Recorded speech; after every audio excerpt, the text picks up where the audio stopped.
Hello, everybody. Welcome to the usual, well, I say usual, but weekly Seiko Summer Special. And tonight we've got a lot of fun stuff planned for you guys. And like last week, joining me this week is the amazing Rex Go Dragon. Rex, tell everybody hi. Hi, how are you? And the phenomenal Vid, who is here for the full time now, the full show.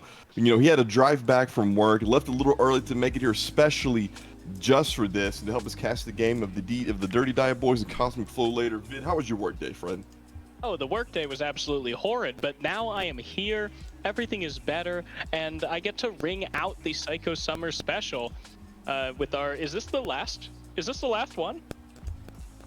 Don't know. I know the Yeah. gold playoffs for this weekend. When are the plat playoff or the plat finals? This weekend. Yes, this weekend. It's all All right, it's all conjoining up to this weekend. this will be the last one. Last time we're gonna be doing this. Well, at least for this split. When the fall split picks up, we'll be having some more fun. We'll change the format up a little bit, but this has been, I would say, a community favorite. I'm having fun doing this. So I mean, we're gonna keep the show going on this.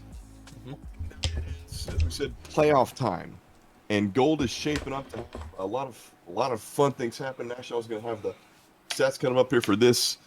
Tonight, this is Dirty Die Boys versus Cosmic Flow after the Seiko Special. The winner is going to play Mind Your Business, and the winner of that game goes on to face Your Gotham Academy in the finals. And we've kind of changed up how things are doing a little bit. So the winner of the Gauntlet for the Gold, when we don't have the amount of teams we have to have an actual playoffs like the Plat is going through, the first place team automatically goes to the finals, and that's where they're currently waiting. And they've been waiting for a little while, I think two weeks at this point. And what we've seen when we've given bye weeks and made teams wait a little bit has been, teams kind of decayed a little bit. Rex, what do you think about when teams have to wait the certain lengths of time before they can even play a game? I mean, what should they do to try and stay in shape? I mean, so production-wise, I want to say the Gauntlet has been pretty successful. But yeah, like you were talking about, the issue about it, having the first place team wait pretty much about 5 weeks until they can play together again on a regular, and then they're facing pretty much for the finals. So I get, always you want to try scrimming with some other teams in order to make sure that you're keeping up your team synergies up. You won't have the same competitiveness, in the same sense of like how much is on the line. But in any case, it gives you guys a little bit more practice with each other. You can always do flex queue. I know a couple teams do that as well in order to try to work on your synergies, work on specific team comps and whatnot. But yeah, I'm gonna be interested to see how these games turn out because of such a gap in actual playing off. And to get to the Dirty Die Boys, we're near the bottom of the side of the gold bracket, but they have gone being on a winning streak up to now. So much so, in fact, that even last week I incorrectly said that they had already beaten Cosmic Flow, which Cosmic Flow swiftly reminded me of, hey, we're still here. But just to recap what's happened in the week 6, the Dirty Die Boys played against White House Snow, and they took that in a 2-3 or 2-1 game series. Game 1 here, and I'll blow this up a bit. We can see that some of the weak links were a little bit of the bot lane Okie Dokie. I'm sorry, not the Okie Dokie, but for the Dirty Devils here on top. Captain Whiff, died just a bit on Threshead. They had the anti-pick and Morgana. And it just seemed like this game, it was slightly one-sided in favor of Lighthouse Snow, and thought these guys might be able to pull it away. But then we go into game 2 here. Let's switch over. Yeah, just switch over. And we see that they kind of clean things up a little bit. Their jungler, in fact, did not die. SGK Mac, just that Tyrant on Nocturne. And this is one champ Nocturne that we did see in the Mingos game that you absolutely have to pick or ban. You've just got to get rid of this pick, as Nocturne is such a strong pick right now. And then in the game 3, just kind of a similar thing. The bot lane just completely rolled over the bot lane of the Lighthouse Snow with the Vayne and Galio pick. Just an incredible wombo combo. Tristana in the mid lane. It just seemed like they really tightened things up, and while it was a little one-sided in the first game, they really got their act together and just completely rolled them in the last 3 games. The next 2 games. Something that I really like about that series against Lighthouse Snowbirds is that they showed that they aren't a one-note team. They played 3 very different comps, or at least the players played very different champions in each game, and I think that's like super important, especially in gold, when a lot of people still kind of have their one-trick comfort champions. You don't want to just show off especially when you're playing a gauntlet like Dirty Diet Boys is, you can't just show off, oh, well, I'm really good at 2 champions and I am absolute dog water at, everyone else.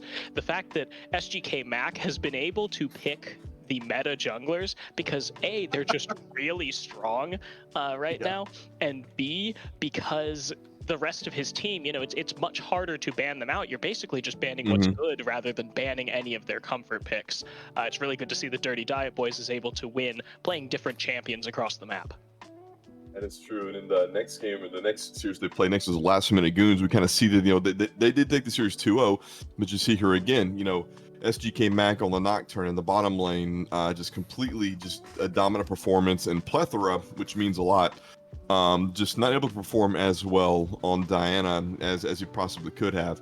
And so they kind of rolled these guys in that game. And then game 2, I'm trying to look at this. Game 2 is a little, I would say maybe a fair bit closer. In this one, Zabanya not popping off as much on Leona as he probably should have. Leona, is one of those junglers that is very good right now, and I think can counter Galio. If you're the engage, you're able to stop it when he has a justice punch. You can just Q, stun, and just stop him right away. But one of this champ that should be played really well. Reger not able to pop off really like Caitlyn like we've seen him do in the past. And but also Pachatory playing that safe Ezreal, be able to get in and out as quickly as possible. But just really good performance in this series. But what do you think we can expect from the Dirty Diet Boys versus Cosmic Flow? And I know Cosmic Flow let you down early on, Vid. They broke my heart too. Amazing logo. When it comes down to this tonight, seeing the Dirty Diet Boys, get on the road, clicking together as a team. What are your expectations for tonight? Well, Dirty Diet Boys, they have been playing very strong, playing together well, and as we were talking about, they have had more practice recently in stage matches. I mean, they've actually been able to play in GRLCS matches, that high pressure situation, for the last 2 weeks, whereas Cosmic Flow, they've been waiting for those last 2 weeks. I'm not sure how much of an impact that will have on Cosmic Flow. What I was going to say when we were talking about the effects of the gauntlet on the higher placed teams, I think it is really an opportunity to separate the well-prepared and kind of traditionally structured esports teams from the teams who are just kind of here to have fun, and they're just really good together. Cosmic Flow, they've had a lot of time to prep for this match. They've known that they're either going to play Dirty Diet Boys or Last Minute Goons, so they've had time to prep this.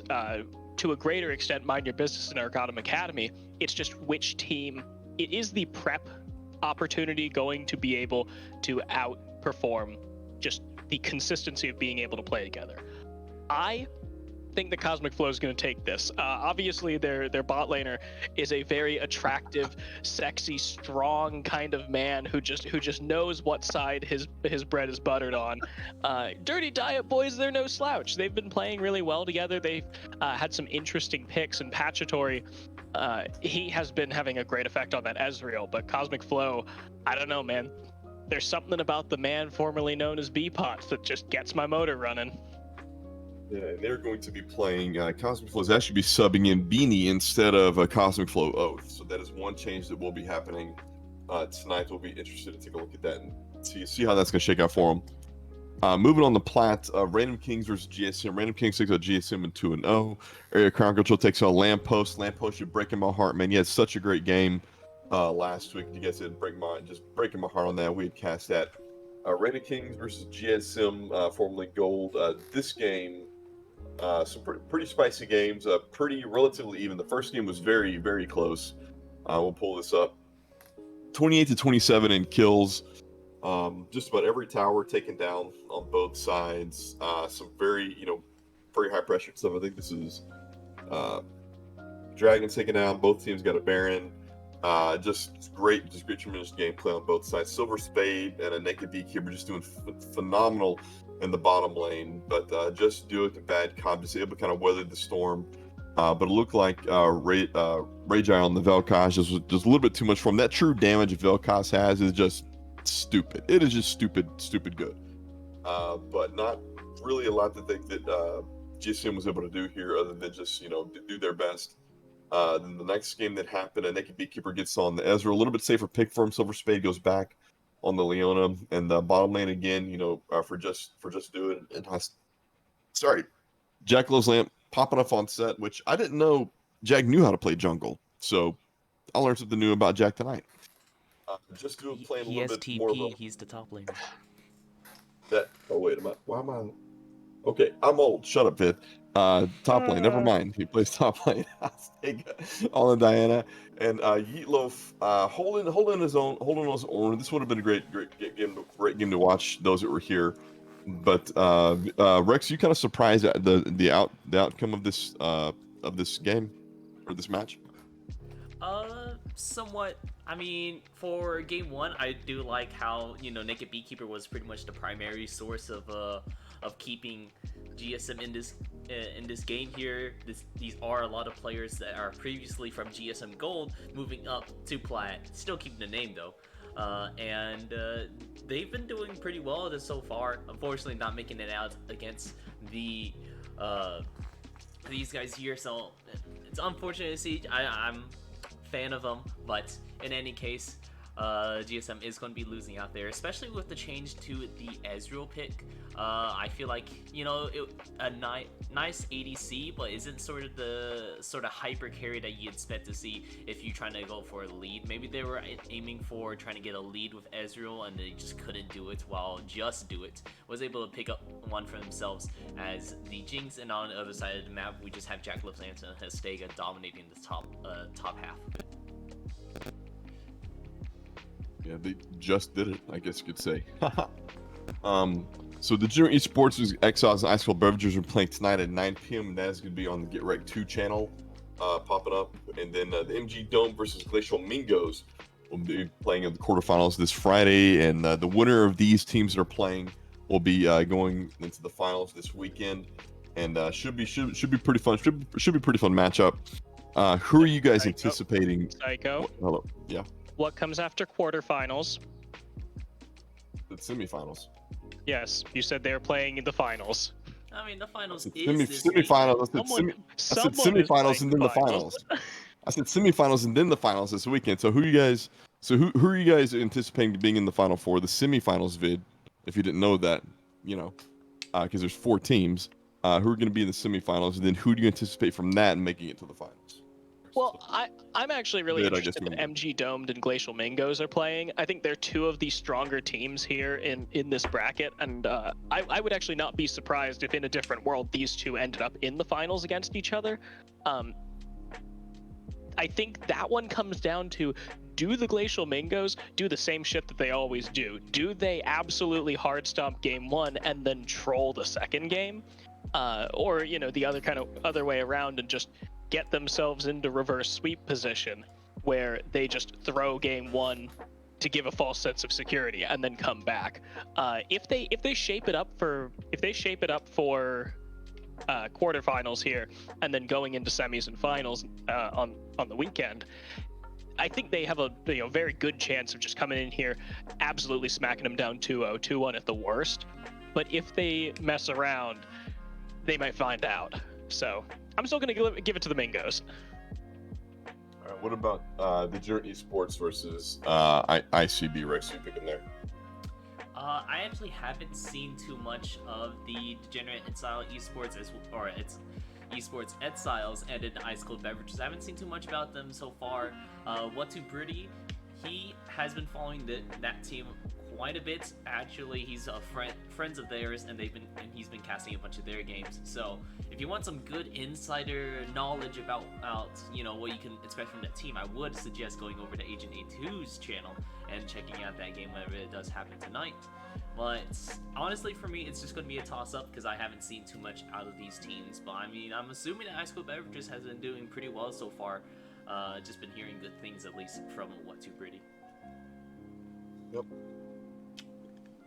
Then going on to our favorite segment, well, one of our favorite segments, and this one of our last segments, the skin segment where we just talk about skins. And this one, I thought I would let the community roast themselves.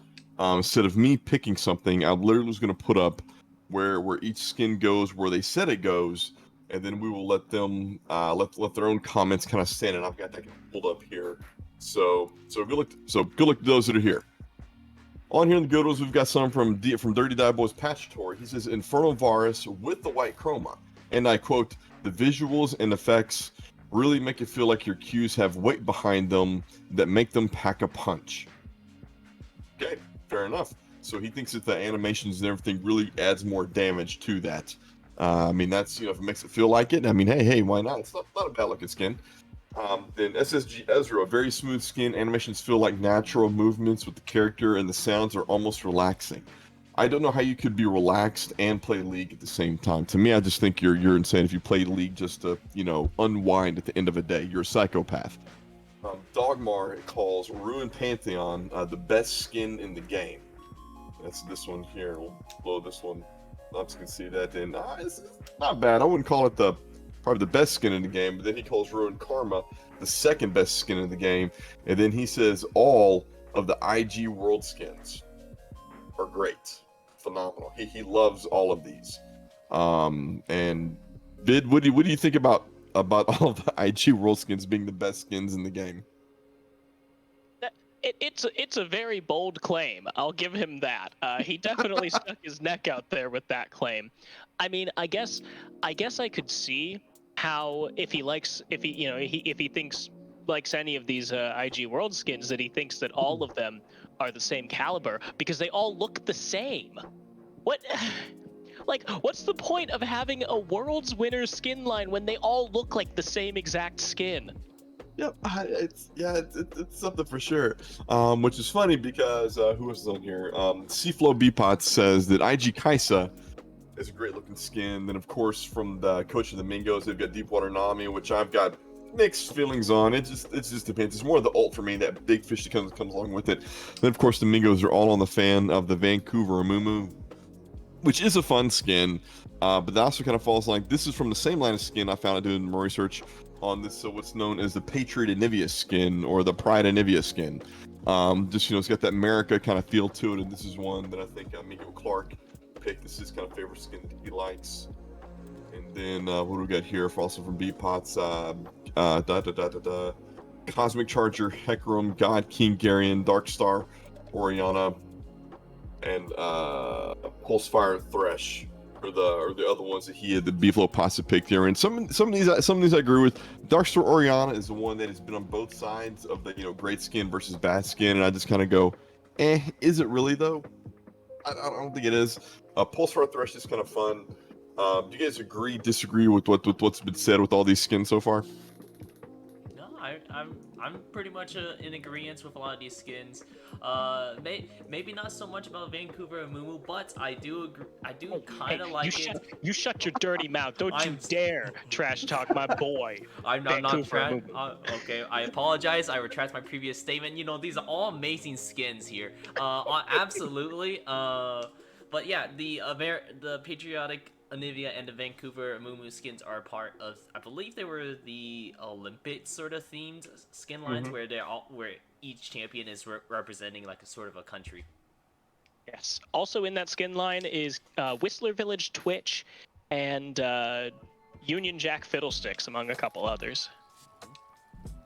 Oh, good lord! And then Dogmar saying IG World, the best world skins. Are now on to the ones that the own community said wasn't that great. And starting things off, we've got the entire Commando line from DB, from Dirty Die Boys Patch Tour, saying feels very out of place in the league for some reason. Both the Psyops Prestige and both the Psyops and Prestige Psyops for Ezreal, very clunky. You can really feel the pauses for the small cast times of his abilities. And Dogmar also has on here Unbound Thresh, which I tend to agree with. I think I tend to see in-game to really make a decision on that.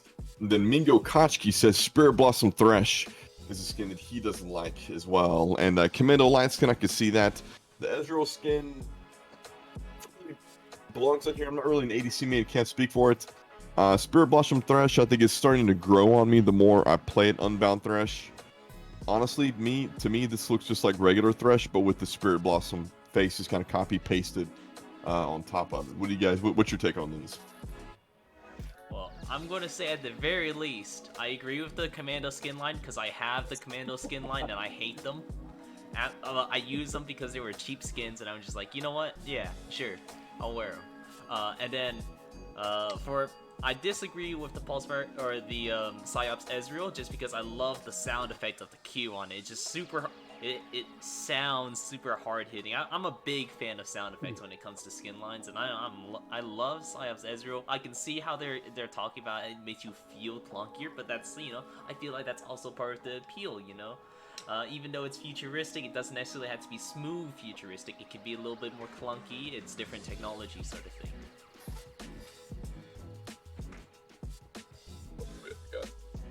Hey, we have two of the same, but half the Same. slide Alright, is come the on. same. All right, there we go. All right. Yeah, who's So running the the other show? rest of here, this is, I don't know, man. Vid, come on. I know, but coming from Dogmar actually has some other skins that are listed that we'll get that has another slide to itself, which is another bold claim, I may say it.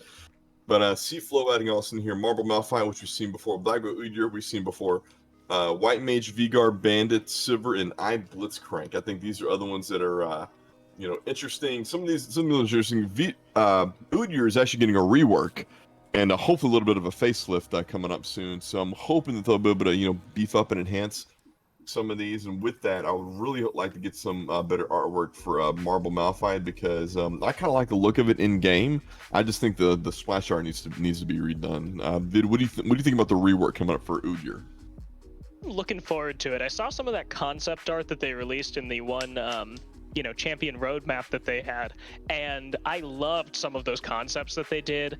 They were kind of toying with the do we want to lean in more to wild man or land druid or into that kind of ancient monk kind of look. So there were some that he had the giant spirit prayer beads that he has in Spirit Guard Udyr. There were some that had those wooden lifted sandals. I'm really interested to see which direction they end up going, and I know that with how well they did with Spirit Guard and now Dragon Oracle Udyr, I'm really looking forward to what they do with the old skins. I think some of those 520 skins from way back when have become some of the best skins upon rework, like Infernal Akali. Yeah, that's a pretty clean looking the update that they did to that. And then Dogmar's boldest claim is that the worst league skins in the game are the new DWG skins. And to me, I think these look a lot better than these, and Dogmar didn't give any explanation. That's why I thought, we're gonna let the community roast itself. And Vid, what do you think? Or Vid, Rex, what do you guys think about him calling this the worst world skins? So I agree with the take, just because my expectation for these skins were not at all met for a sound design. That's it. That's purely. I'm a very heavy sound design sort of guy, and these are I was expecting a lot more thundery, bassy sort of hits because you see all the lightning around. And just imagine you hit the stun card and TF and you just hear a thunderbolt hit the ground. No, it's still the little ting. And I hate it, but it looks nice. See, I'm conflicted because, I assume that we're leaving out the season 1 and 2 world skins, and probably 3 as well. They just did not know what they were doing at that point. It was still a bunch of esports a bunch of champions dressed up as esports players. But once you got past that, they started having character to themselves. The reworks for the season 5 SKT skins come to mind, that they literally rehauled every single skin because the players didn't like them, the fans didn't like them, and they realized, shit, we did something wrong here. But they look good. Each individual skin has character, has personality, and they came up with the whole we want to base these off of Greek gods thing. And that was Damwon that came up with them themselves. But why did the skins look so underwhelming if they're Greek gods? Right. It looks like you mashed up Pulsefire with the season 4 Samsung White anime skins. That's what I was thinking of when I was looking at this. What skin line does this already look like? Because I kept seeing the DWG Nidalee and Leon, and I kept thinking, this looks like a familiar skin line before. Are you sure we haven't done this before? Yeah. And that's what it reminds me of, is that. Now, we'll say I do like how they let the teams pick the champions that they want included, and they get input from them. Probably my favorite world skin that did get reworked was the SKT Nami skin and the animations they did behind it. That's one of my favorite animations when she's going back with little chopsticks or, pick up a little sushi pad and everything. I mean, the skin line is but it's the animations behind it, like the little signatures that drop on it. So, I mean, they do it up a little bit, but I mean, again, if these are supposed to be Greek gods, and it's just like a little the little TF gold card is just ching, like, okay, that wasn't very intimidating. So yeah, so I mean, I guess I could see your point a little bit, Dogmar, but I mean, again, from visual standpoint, man, I don't know. I think that's like, if we're talking about Damwon here, that they are the most disappointing world skins, because you're gonna do something as cool as, yeah, we're doing Greek gods. We are the new gods of the League of Legends esports scene, and you missed the mark by a mile when it came to the characterization of the skins. You're not going to touch the 2016 SKT skins. I'm just going to say that. And now as we move on to our last one, we've got like 30 minutes left, and so this last segment we may drag this on just a little bit more. We may take a small break here to the end as we get it. But for this next one, we're going to have the contest. But before we do the contest, I'm going to go ahead and make this claim now. Where's it at for? Nope, gold. Here we go. Dirty Diet Boys of Cosmic Flow. So here's where we go. Dirty Diet Boys. If you guys pull this out and you guys beat Cosmic Flow tonight, go on record saying this, I will pay for half your entry fee for the fall split if you guys play. Ooh. Cosmic Flow. If you guys disappoint and take out the Dirty Diet Boys, I will buy every person on your team a skin. Whatever skin you want. So if you guys are watching and listening, that's the gauntlet has been laid out. There's the incentive for the teams to do it, and we will, see what happens as a result of that. Now, for those that are here watching, we'll give a little bit to go, but we got a little bit of a quiz coming up because we share time with you during the day. We share time with you guys during the day, and any skin that can be bought, B-Pots, any skin that can be bought. How well do you know the Get Rex staff? How well do you know me? How well do you know Rex? How well do you know Vid? These are questions that we need to know, as we share time with you guys during the day. And so I have created a Kahoot challenge. And so we will pop this up and let you guys get a chance to join in here. We will let you guys join here. Let me just put the volume on because I don't care about that. Let you guys kind of join in here. So you guys go to kahoot.it. There's the game pin there at the top. And we'll give you guys a little bit to get in here and hop in here. First three people get the first three spots here. We each get a subscription to the Get Wrecked channel. You'll be able to spam those great emotes, spam the craps that we've got. And the first place winner in this, I will give them whatever skin they want in the game. So we'll give this a little bit for some people to join in here, and then we will get the show on the road going on this. We here for a minute and nobody's going to join. It'll be fantastic. I'll give myself again. I'm going to ask, my, wife if I can buy myself a skin. Oh no. Alex is in here. Nargles. No. Listen, I already got to deal with Echo on Wednesday, so do not need her persona in here as well. Vid, this is too much. I did nothing. I did absolutely nothing. Yeah, I'm sure you didn't. I see the fans are coming out. The fans are coming out big time. Yep. Somebody didn't put in this. Somebody probably put out the bet signal like, hey, here we go. Like shilling. I mean, yeah, maybe a little bit. But we'll see actually. Wait, I think. Come on. They can't hear my volume, can they, Rex? The music coming through.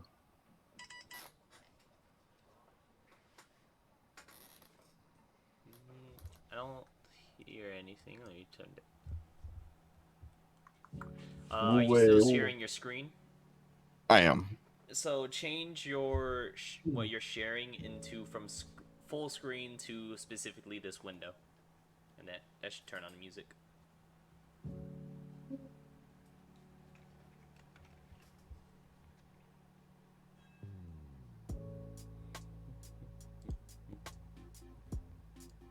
You guys getting the music from that now? Yeah, I hear it. There we go. All right. Should be pop up here. All right. All right. We got 5 people in here. We'll get this thing started. And these all have 20 questions, or 20, not 20 questions, but 20 seconds to answer each one, all following kind of a similar format. And Rex, I think you're the one that starts off, so you can read your questions and then read yours. They alternate between the 3 of them, so we will get this thing started. All right. Who's get wrecked? Ooh. Who? All right.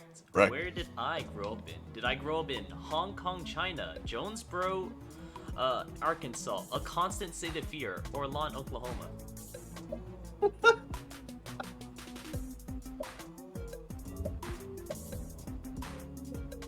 It gets me every time that I grow up in a constant state of fear.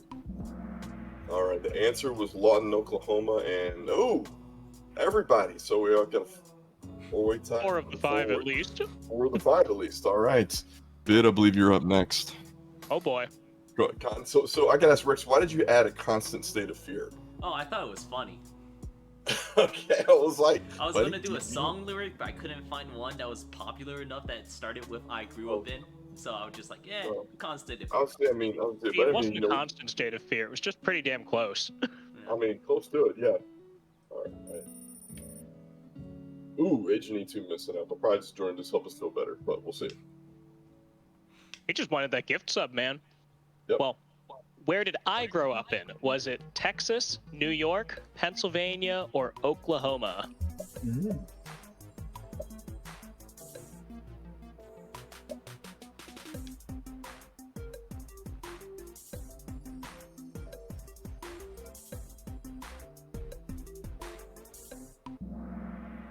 Ooh, 50-50 on Pennsylvania and Oklahoma, Right. but it was Pennsylvania. I could see the mistake here being for the most of the Get Wrecked staff has been in went to school in Oklahoma, so that is kind of doesn't really surprise me that much. I would love to see what you would have been like if you had grown up in Texas. I think that Texan Bend would have been hilarious, just as adorable. Well, they say everything's bigger in Texas, so maybe I would have been 5'3" instead. Oh man! All right, let's see how things shake up. Ooh! Margles and I also love Vid at the top. It looks like whoever really originally loves Vid, not doing the great job that they think they do on it. Where did I grow up? Missionary kid in different countries, middle of nowhere Arkansas, where we had more cows than people. Inner city Kansas City on the right side of the tracks. Inner city Kansas City on the wrong side of the tracks.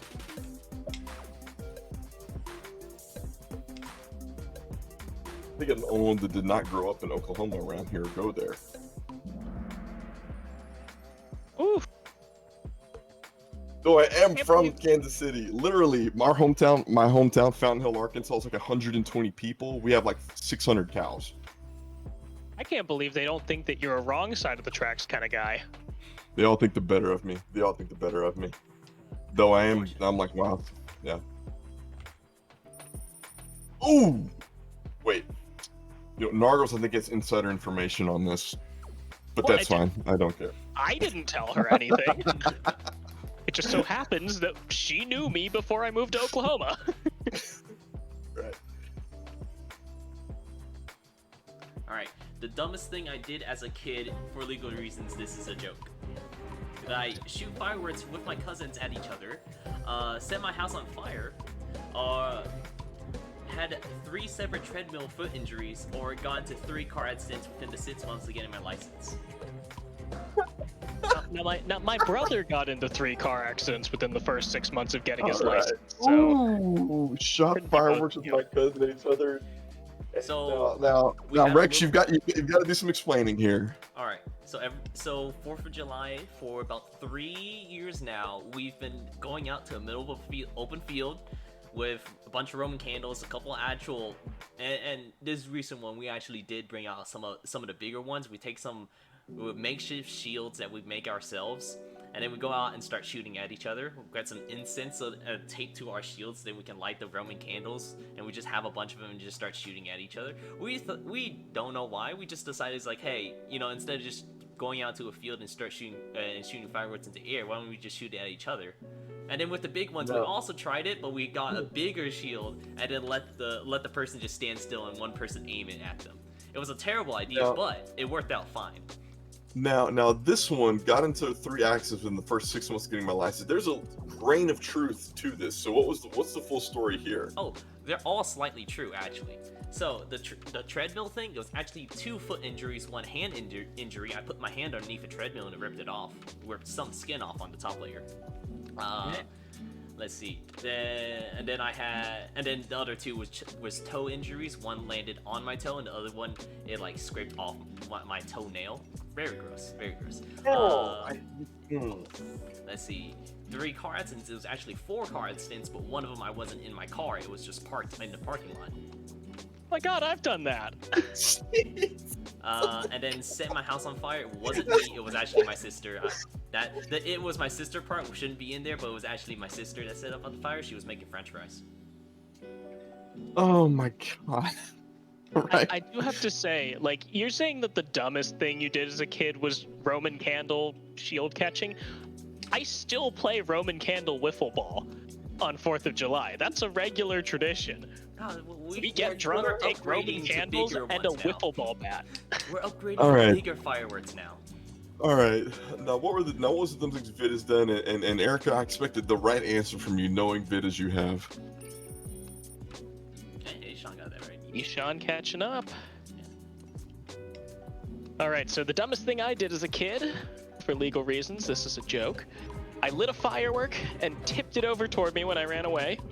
I mattress surfed down a staircase and I fell off the mattress. I used the front wheel brakes on my bike instead of the back wheel brakes and did a sick flip into a tree. And I went sledding behind a car and got dragged by a rope that was wrapped around my wrist. Oh, everybody going towards the fireworks. Looks like I stumped you. It's like, I am smart enough to use fireworks the proper way. So these all also have a grain of truth to them. So I did use the front wheel brakes on my bike and go right into a tree.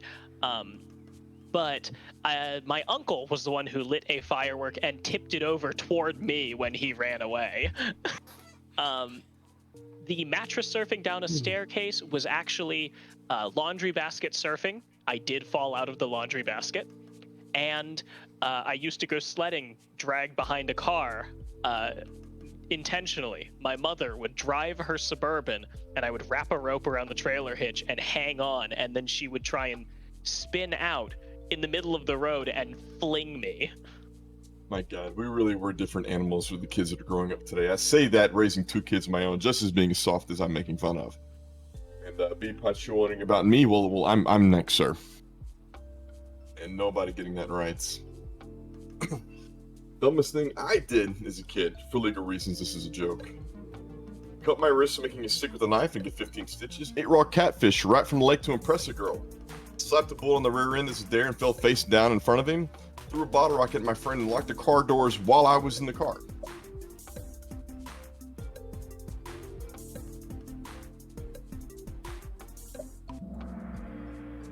Oof. Really Wow. Y'all with the dumb Wow. stuff We have do. a lot of Wow. firework stuff, huh? We really do, and I'm gonna say, wow, you guys really think I'm that big of a simp that I would eat raw catfish out of the lake in front to impress a girl? First of all, maybe. Oh, well. But I didn't actually do that. I know somebody that did, but it wasn't me. It depends on the girl, man. It does, and I have done some pretty dumb stuff in my life. Let me tell you what. Though my dad jumped over a couch to impress a girl in college, cracked the top of his skull, was in a body cast for 6 months. He did not get the date. So it runs in my family, apparently. Now, as far as this goes, my friend ate the last bits of candy for the movie that we've been saving up for.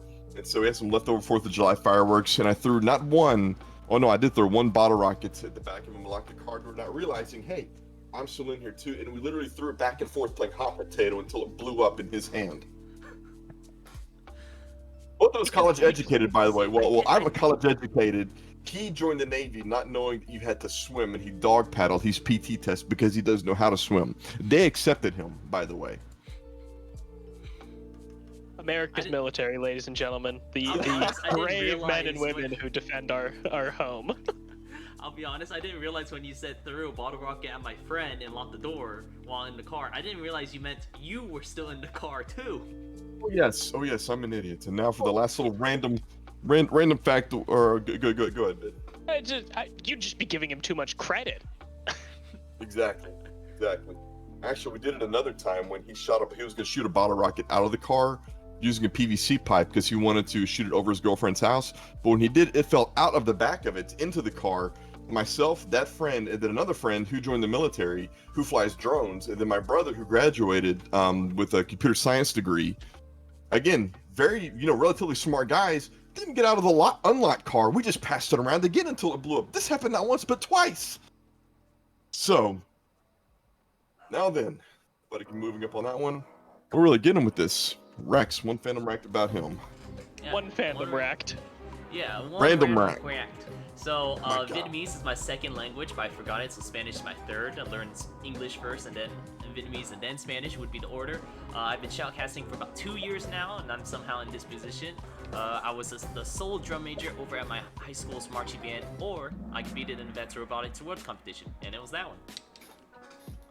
Vietnamese is actually my first language, and I forgot it. And then I learned English, and then Spanish. Shoutcasting, I've been shoutcasting for a little bit over a year now. And then I was one of 2 drum majors for my high school. It's interesting you got that most everybody learned Spanish in high school, and being from South Arkansas like I am, that really small area down there, it is like Spanish is the second most spoken language there, but they couldn't get a teacher for the school legally, and so instead I learned French. Oui. Exactly. Yes, a lot like it. Ooh. Movement's happening. Okay. Movement's happening. All Anna's moving up here. All right, Vid, you're up next, sir. All right, one random fact about me. I've played every role in GRLCS. I have only moved twice in my life. I'm actually 5'4" tall, and I only had 3 wisdom teeth before I got them out.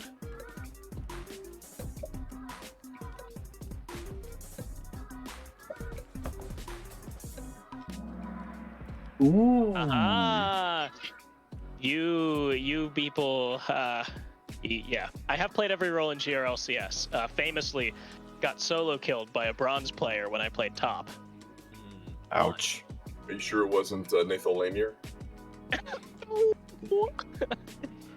Yeah, I have only moved 3 times in my life. I am not actually 5'4", and I still have all 4 of my wisdom teeth. I haven't got them out yet. Seriously? Yeah, I need to get them out. They are all coming in at the same time. It hurts, and my bottom ones might kill me. Ouch. I remember how to get my wisdom teeth cut out. My sophomore year in college wasn't fun, but what sucked about getting them out wasn't the pain or anything. It was that my girlfriend at the time broke up with me after the procedure. And then we would call each other after and just to argue and fight on the phone, and we could just deleted each other. And then we got back together Valentine's Day, and then I proposed. So yeah, that's little thing got me and my wife kind of got through stuff.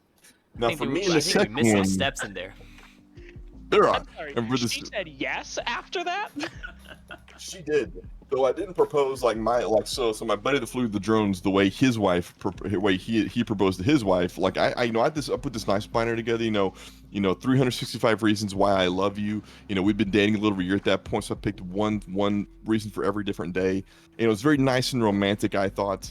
But my buddy was going to give his girlfriend a rose every day leading up to their anniversary, and then propose with the rose on the last day.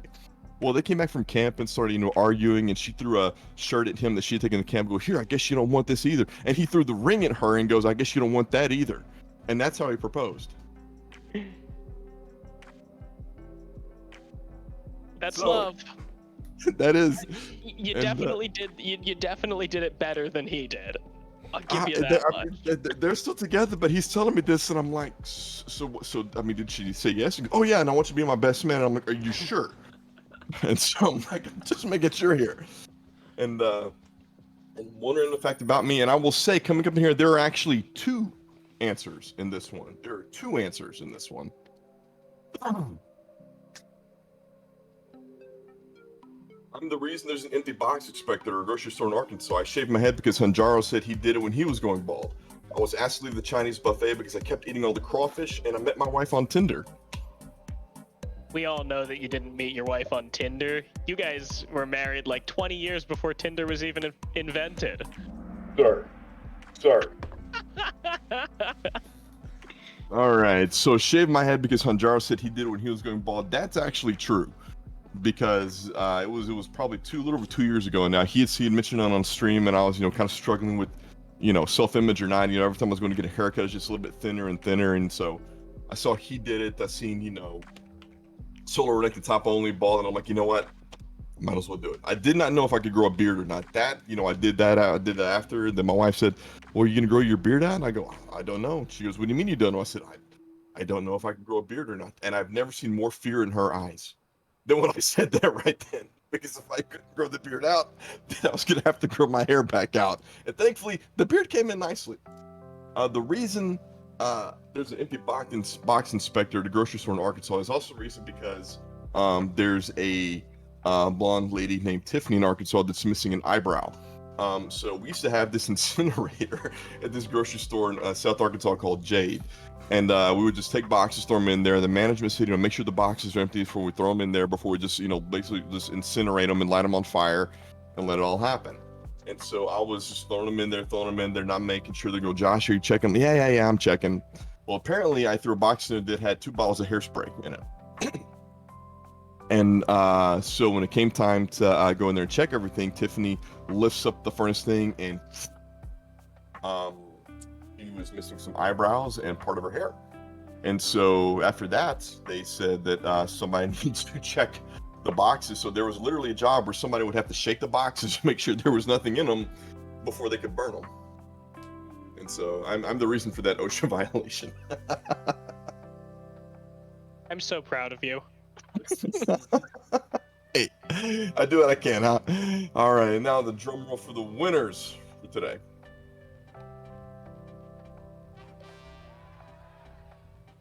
Third place, I also love vid. Second place, Nargles. Wait, does that mean it's the boy? Ishan coming back. Ishan coming back. Ishan, make sure you connect with me on League Man. We'll gift you the skin. Nargos, Ishan, and Vid. Make sure you let me know who you are in the Twitch chat. We will get you guys those subs to that. And we are 8 minutes, ladies and gentlemen, from getting started with the Dirty Diet Boys versus, I forgot the name, Cosmic Flow. We'll have a lot of fun going with that. I know, man. I'm already forgetting stuff here and there. One thing I do want to take a look at, so I'm sharing my screen on this. One thing I do want to take a look at, all right, come on, leave that on my head. Take a look at is the sub that we've got coming in. Oh, come on, the sub coming in for the absolutely riveting stream right now. I'm saying this is great. This is basically the chair stream, right? I would also let you know that I was the one that was I also love vid. So you can give the sub over to VTwats instead. All right, we'll do that. I was answering only Vid's questions. All right, yes, so you love Vid. Also, right, so I'm not entirely sure. So what position does this Oath play for the team for Cosmic Flow? I don't know. I'll be honest.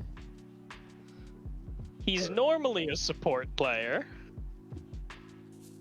Yeah, but last split he was subbing in for every ADC. Okay, so this is gonna be interesting. So the person that C-Flow has coming in is this person named Beanie, and Beanie is either a mid main or an ADC main.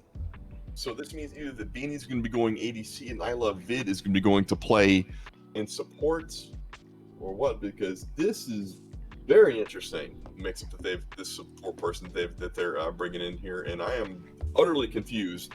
That's why they would have a mid lane / ADC coming into play for Oath.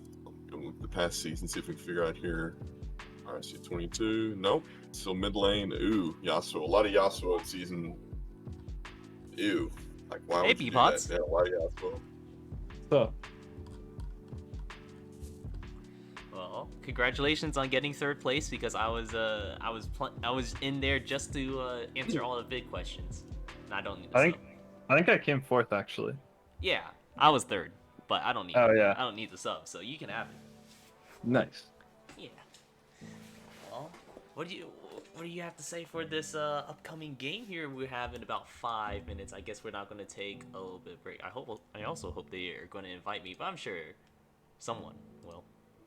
I'd like to take a few minutes, actually maybe just a few seconds, to talk about my boys over at the Last Minute Goons. You know, they're my homies and they lost to these guys. So tonight we're doing our best to make sure that it's a swift 2-0. That's what, 6:55 right now. We'll be sure to be done before 8 o'clock. Well, those some bold words, especially because I'm gonna force an intermission just so I can get some water in between the games. But you know what? In any case, bold words. I'm looking forward to the game here. Yeah, we've got a sub. We've got Beanie tonight because unfortunately Oath can't make it. So, yeah, Beanie's gonna smurf on everyone. Our whole team's gonna smurf. Nice. So curious, why'd you? So what position are they gonna be playing? Are they gonna be playing support? No, actually, we're gonna run Beanie as AD carry. You don't have to tell us. I was just curious because looking at what they had played, it didn't look like their support. So I mean, whatever you guys are doing, get that you guys may be changing things up. That's totally fine. So I mean, don't need to tell us unless you want to. But I was just we were pulling them up, looking at it, but it was like mostly a not support, and so I didn't know if you guys were gonna be doing that or not. Yeah, no, I'm gonna be playing support tonight, and then Beanie's gonna be playing bot lane. Man after my heart. Mm-hmm. There we go. All right. Well, you guys get Although- set for that. Oh, go ahead. If Beanie ints, we're gonna move him back to mid lane, but he's not gonna int. Obviously, because he's smurfing. So. Yeah, need to worry. 100%. Yeah. D-flow Cool. activated. Our revenge will be swift. Pretty much. And to answer your question, B-Pot, so the way I've done it in the past has been any skin in the game that can be bought in the store. So like the prestige skins and stuff someone asked about, I can't directly buy that.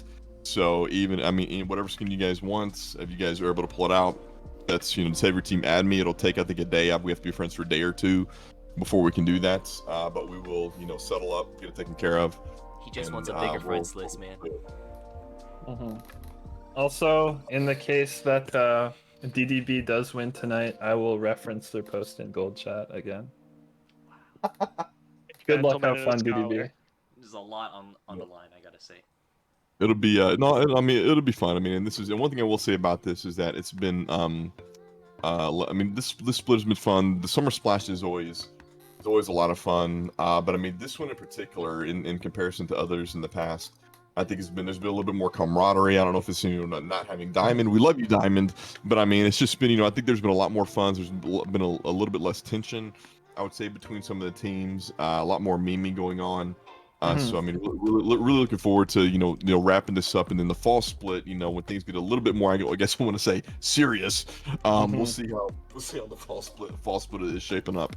Yeah, I'm just happy we're having a summer splash this year, because I remember last year we put a team together and then we got into week 1 and the team dropped and the gold summer splash got canceled altogether. So the fact that we were having a league and playing is good. And I think it's so having you in here as a player, B-Pots, what do you think about having the ranked requirements in order to play in the league? Do you think that's been an improvement, or you think that's helped attract more serious competitors, or what do you think about that? Yeah, no, I think more ranked games just definitely makes people, like, when they sign up, they'll actually play with the actual rank they are, because obviously more games, unless you're trolling in your ranked games or you're off rolling or whatever, usually if you're playing on your main role, the more games you play, the more accurate your rank will be. And actually, I'm gonna go look at my friend right here. He's not here in the league anymore, but I'm gonna go look him up. Deep Order. Yeah, see if he still got me. Our best friend with 1,500 games played in Platinum. Yeah. I remember that. It was like, what was it? It's been 3 seasons now when Vid actually went through a crawl, checking everybody's ranks and everything. And Right. Deepwater's a buddy of mine, and at the time when Vid fit through, he had 2,000 ranked games and was platform. So he definitely did it, and he only has 500 right now at this point in the season. So he's I think toned it down maybe a little bit. Last season he had 500 games on Lulu. So it was season 9. Yeah, season 9 is when it was. He had almost 1,000 games on Lux in season 9 when he did that. Can you imagine playing 1,000 Lux games? 1,000 On Lux. On Lux of all champions. Yeah, I can't imagine playing 5 Lux games. Yeah. But hey, Oh we're keeping you. It is 7 o'clock, so we do need to get in the game if we want to keep the Bpot's timetable and have me in bed by 8. We are in lobby, so I guess I'll hop back to my team. We will Please. see you guys in a bit. Please send invite to Red Skull Jacob, please. Yes, we'll do. Alright, see you later, guys. See ya. All right, well, we will take a quick break and we'll be right back with DDB versus Cosmic Flow. So don't go anywhere as we get right in the lobby and start this champ select.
And we are into our game, ladies and gents and everyone else. It's Cosmic Flow on the blue side and the Dirty Diet Boys on the red side. We are into and out of the first ban phase. We've got Nautilus, Azir, Tristana taken away by Seaflow, Echo, Renekton, Mordekaiser taken away by DDB, and to nobody's surprise, we see the two priority junglers taken away, Xin Zhao and then Nocturne.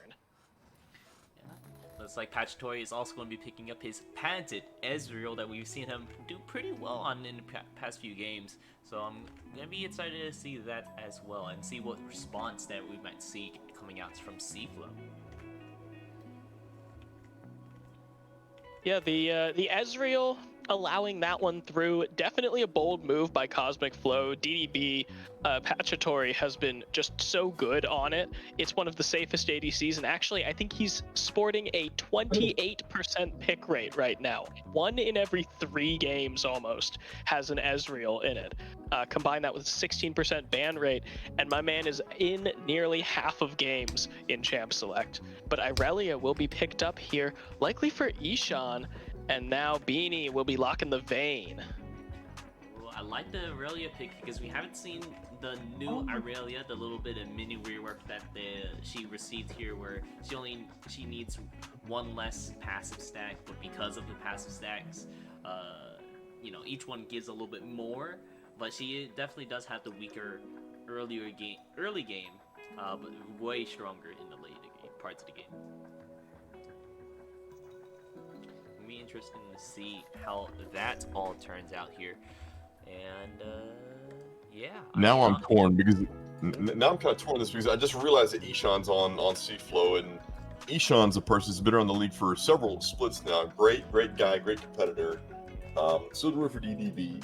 And it looks like that both teams have kind of learned, you know, the golden rule of the split this time, and that's either ban or pick up Xin Zhao or Nocturne, and that's what they're doing.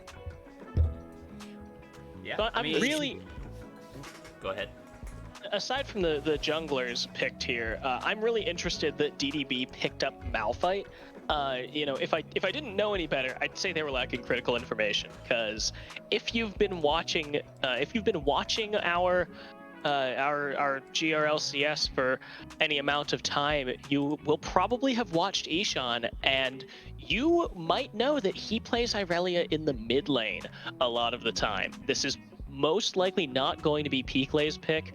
I don't think Irelia is strong enough to, you know, blind pick into the top lane, but we might see Bubba Gumps or Pegans have to, you know, make a last minute pivot if they realize that this Irelia is going mid instead. I am a little surprised to see the Lulu and Thresh banned away from the side, banned away from Seaflow, but we'll see what they're able to do with that. Especially with the last minute switch up, knowing that Bpots is going to be the one that's going to be running support, and I'm not sure if that's within Bpots' wheelhouse. Don't know. My apologies, Bpots, if it is. But 2 support bans there at the last for the last turn. Kind of surprised to see that.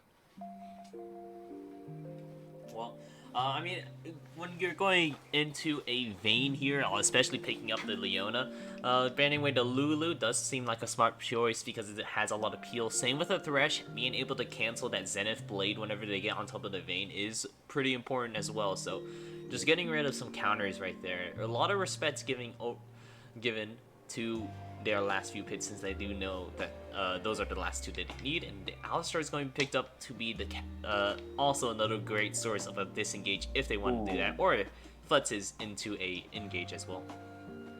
These are going to be some scrappy fights that I can assure you. Seaflow picking up a very beefy front line right there, and Silas have an array of ults to choose from. Those are all the ults so far that Dirty Diet Boys have essentially be able to use by the Silas, and those are, this is going to be a very spicy game. I don't see this being incredibly close. I'm going to give the slight edge to Seaflow here, but we'll see how this shakes out. As far as the draft goes, I'm going to give the draft advantage to Seaflow. Rexvid, what are you guys going on this? Yeah, I'm not totally convinced. I mean, you said Silas. He has 4 great ults to choose from. You know, Gwen is a little bit on the rough side, but just looks like we have lost Bubba Gumps, so we might need a little bit of time for the teams to shuffle back around and restart this lobby. Looks like they're... It's Oh. blind pick. Wow. They made a blind pick lobby. Who made this lobby? Well, I'm just gonna who's jump made on. I think we're gonna take a quick break and come back when we're into, when we're into the actual client champion select. Give these jokers a chance to figure out their nonsense. So we'll take a quick break. Yeah, we'll be right back.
Hey. All right, we're back, and they didn't make a blind pick this time.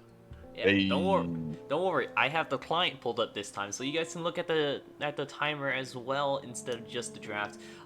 In case you do need to see the draft previously, I'll just have it pop up on screen momentarily for that. Zinzao, Irelia, Vayne, Silas, and Alistar pits over for Seaflow, and then Dirty Boys got the Nocturne, Ezreal, Malphite, Leona, and Gwen. But yeah, for team composition, it's going to be pretty interesting to look at.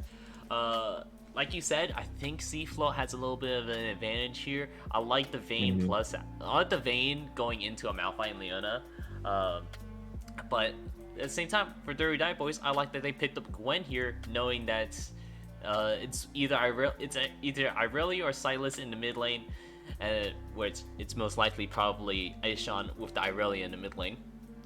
But because of that, it's still sort of flexible. Malphite's not great into Silas. He would prefer Irelia, but in any case, they picked two top laners, and they're just going to switch them interchangeably with Ishan and Peakley. Yeah, I do like the pivot here for both teams actually, picking two flex laners, being able to flex them into either lane. Both of them probably being able to play. Malphite isn't exactly a mechanically difficult champion, and then I know that Ishan plays Irelia, and I'm sure Peakley knows Silas. So it's really good to see that both of them just kind of pivoted in this draft, and they've picked up these kind of bruisery, tanky boys, or just a lot of utility and damage in Gwen's case. And this will make for a very interesting team fight composition, because you've got the Nocturne to dive on the side of the Dirty Diet Boys, and this is kind of a protect the Vayne comp. Irelia is not going to do very well into Malphite by the late game, and Silas, he has a lot of utility with his ability to steal ults, but at the end of the day, he is just going to be kind of a drain tank, keeping that front line stable for C-Flow as Vayne gets to pump out damage. Yep, and they both, and while we call it, kind of protect the Vayne comp, Vayne is pretty, mobile as an ADC with their tumble out and just her quick movements she's got. Ezra will also be able to get out pretty safely, and as long as she doesn't, get too close, should be pretty much, I want to say dive proof. We'll say dive resistant, unless he does, going a little bit closer to do what one of my ADCs when I played ranked did was, and he would use his arcane shift to farm minions. But don't think that Pachatory will be doing that. But a pretty beefy front line, and once we get past the delay here, we will hop into the game one of C-Flow versus the Dirty Diet Boys. Vid, what would you do if your Ezreal ADC started farming minions using his arcane shift? Well, considering I'm normally the Ezreal ADC in my games, I already farm minions with my E. I don't know what you're talking about. That, how would you react if your Ezreal started using his E to farm minions? Hulk, I know you've been playing a lot of support. You don't play Nami as good as I do. Fine, it's fine. But you get in the lane and you get level 3 and you see your Ezreal just start blasting Canyon minions with his E. How does that make you guys feel? Honestly, a dominance play. I feel very intimidated if he uses his force of escape and probably his lowest damaging ability at level 3, because he's not putting any points into it, because he's putting it all into Q. At the very least, I'm pretty sure baseline W does more damage too. So I'd be terrified that he got a cannon minion with his E.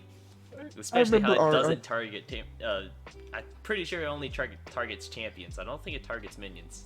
It targets minions. It targets whatever's closest, but it prioritizes champions. Okay, alright, that's how...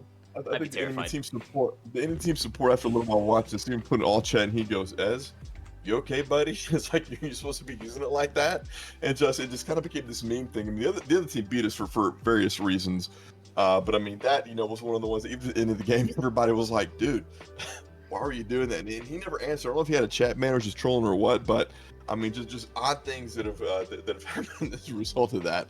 But we're getting in here to the game, 1 minute away from it. We noticed that Ishan did not switch with P-Clay, so this is actually Ishan on the Silas.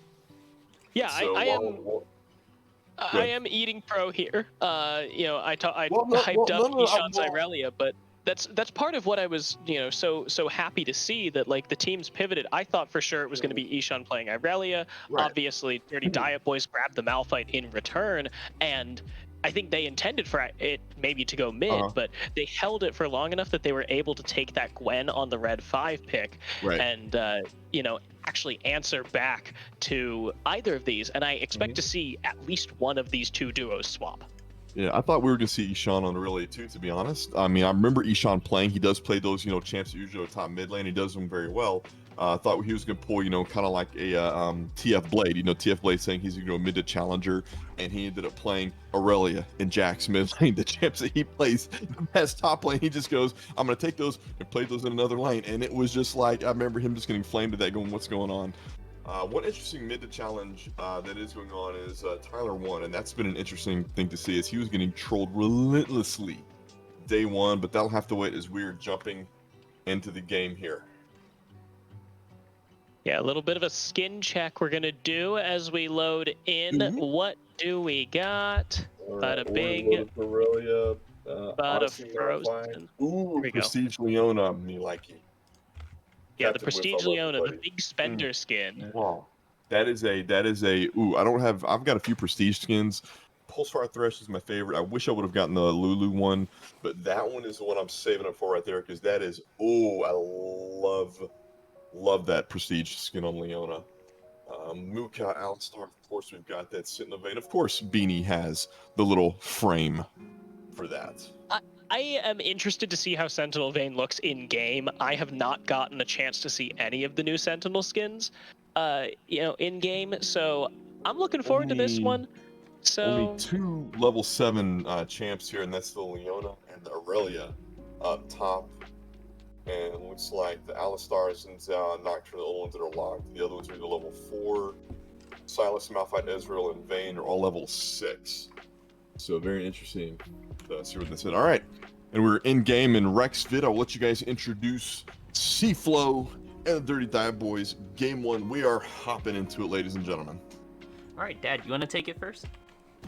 sure thing, son. On the blue side, we have the defending third place seed from Gold Capped. We've got the Cosmic Flow. It's Peakley in the top lane playing the Irelia. Dyslexic in the jungle on Jinzhao. Mid lane, we have Ishan on Silas. And in the bot lane, Beanie and I Love Vid on Vayne and Alistar. My gosh. Wow, we have the currently undefeated in the Gold Gauntlet team, the Dirty Diet Boys. Bubblegum's in the top lane playing the Gwen, SGK, Mac in the jungle playing the Nocturne, Pagans in the mid lane playing the Malphite, and then Pagatory and Captain Whiff are playing the Ezreal and Leona to round out the comp, and Captain Whiff gets hit first by that little stun from Peakley. I'm sorry I'm laughing. I'm sorry I'm laughing, but the in-game chat just got me.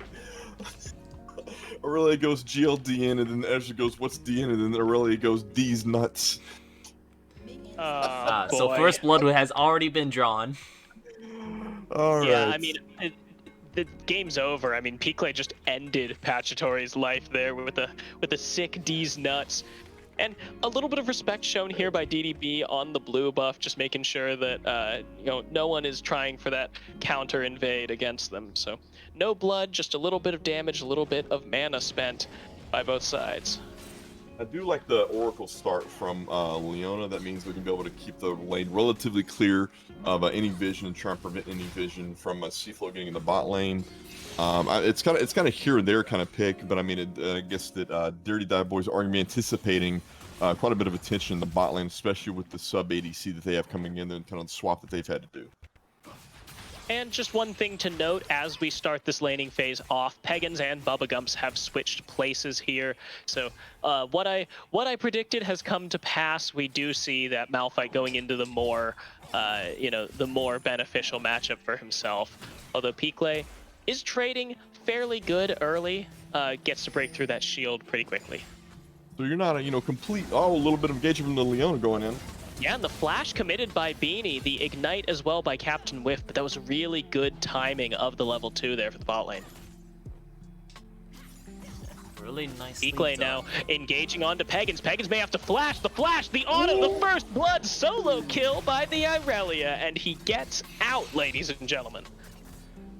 Really nicely done by Peakley there. If you look over on the sidebar, you can see he's on a sliver of HP. He needs to start running because you see Pagans also using his TP in order to get back into And now lane. Ishan dealing damage to Bubblegumps. Bubblegumps will push him away, but both are on very low health. Yeah, nicely done for the mid lane. Good trades all around here, and I'm inclined to believe that Ishan has a little bit of the advantage in this one, seeing how he gets that solo kill. And good flash from Bubblegumps, not able to get out of the damage from Ishan coming down. The C-Flow getting the blood down early. Putting down the hurt. Yeah, and we do see the Bubblegumps does commit that teleport to come back to lane. Meanwhile, Ishan will go back. He has that one kill, so he's going to buy a full Kindle gem here. Not a very gold efficient item, but it will still help a lot more than an amplifying tome will. Oh, Peakley taking a turret shot, deals some damage to Pagans. And Dyslexic, he'll dive! He goes in! Pagans taking some damage! Now Mac, he is going to come in, but Peakley finds the kill onto that Malphite. The flea coming out from Mac. Peakley, can he stay alive? Not quite. He's taking a lot of damage. He's going to go down. Dyslexic, can he find Mac? No, he cannot! A double kill for the Nocturne. Ooh, the W missing Dyslexic. Yeah. Good. Sorry, Rick. Yeah. The W from Dyslexic barely missing the thrust part onto GK Mac. not knocking him down low enough, and all the minion damage is not finishing off this Let's well. So now that little bit of a lead that Cosmic Flow has accumulated for themselves has pretty much evened itself out with that double kill over the Nocturne.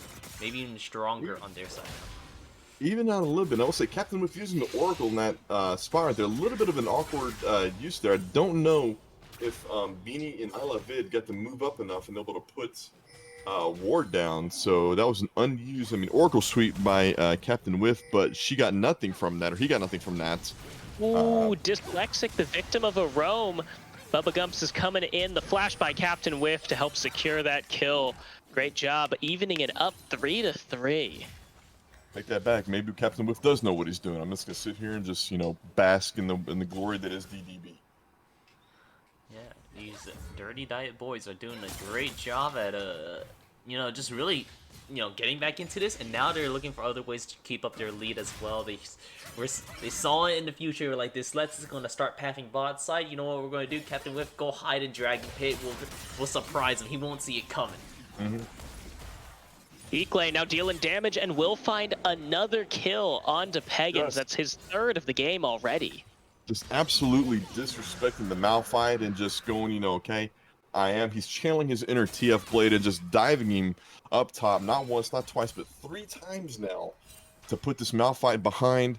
And meanwhile, bot side, Dirty Die Boys will be able to take that first Drake. And so I think they're starting to probably focus more on maybe the bottom half of the map here and see if they'll have to deal with that in really a late game. And Hobby Slayer in the chats couldn't have said it any better with the interaction earlier on with the top lane. The knockup from Dyslexic just couldn't work because the balls on Mech is just too heavy to anchor him down on the ground. You're not wrong. You're not wrong. He does have the greater of the testicular fortitude between the junglers at this point. And I'm liking this that that the Nocturne is so far ahead this early. He is already level 6. Dyslexic is only level 4, so keep that in mind as we get into the next couple of minutes of this game. Dyslexic is 3 camps behind, not to mention the 2 kills of experience worth that Mac got. He's going to have to help Peggins up here, though, because Peakley is now level 6. He goes in with the ultimate. Peggins doesn't have ult. Here comes the kill, and now the ult comes in from Mac. The damage is going to be reduced, but it's not enough as Mac gets the solo shut down on Peakley. Now the engage in the mid lane. It's a 2v2 here as Ishan gets some damage off on Bubba Gumps, but he's going very low. The stun comes through from I Love Vid. He is peeling for his mid laner, and Bubba Gumps, he comes back in. He finds some damage, and Dyslexic gets his first kill of the game. I would say it was one of those little bit of time before I Love Vid was going to follow Captain Whiff, who'd been roaming quite a bit, but just seemed to leave Bubba Gumps there in that fight. Just kind of left him alone where it was that, maybe prevented a 2 double kill from it. Yeah. And real good job on that fight there. I was looking a little dicey because I don't believe Silas, whenever he steals Gwent's ult, he, applies the passive. The 1,000 cuts passive, so it's just straight normal numbers damage instead of the tons of damage that Bubba Gumps has whenever he uses it. But in any case, it was just good resets for his auto attacks, so you get extra auto attacks in at the very least. It's good base damage, and was enough in order for his team to really edge on out of that one and get themselves a nice little 700 gold lead. Nothing too large, but that's like a Sheen, and wrong team for that wants a Sheen, but hey, we'll take it. Yeah, the 700 gold lead here, but just keep in mind how far behind Dyslexic is. He did get that kill on Bubba Gumps in the mid lane, but he is still, yet again, 9 CS down. He's just buying now as Mac clears his jungle yet again. Ishan taking some from Bubba Gumps, and he's starting to fall behind on the sustain as Bubba Gumps has finished that leeching Leer already. With the finish, leeching Leer is definitely helping out some of this lane sustain, since Ishan has the advantage in some of these trades because he has that W to heal him up. But now Bubba Gumps with the Leeching Layer, like you said, is helping him out a ton. Especially, he also has a Dorn's Blade, which is interesting enough to see just because you want that Omni Vamp. Oh! Just at the edge of the mist, Bubba Gumps will have to flash as Ishan and I Love Vid find a nice combo. Watch out, Peakley. Mac is coming up. He has the Paranoia available, and I don't think you can 2v1 this Nocturne. Maybe. Go ahead, Rex.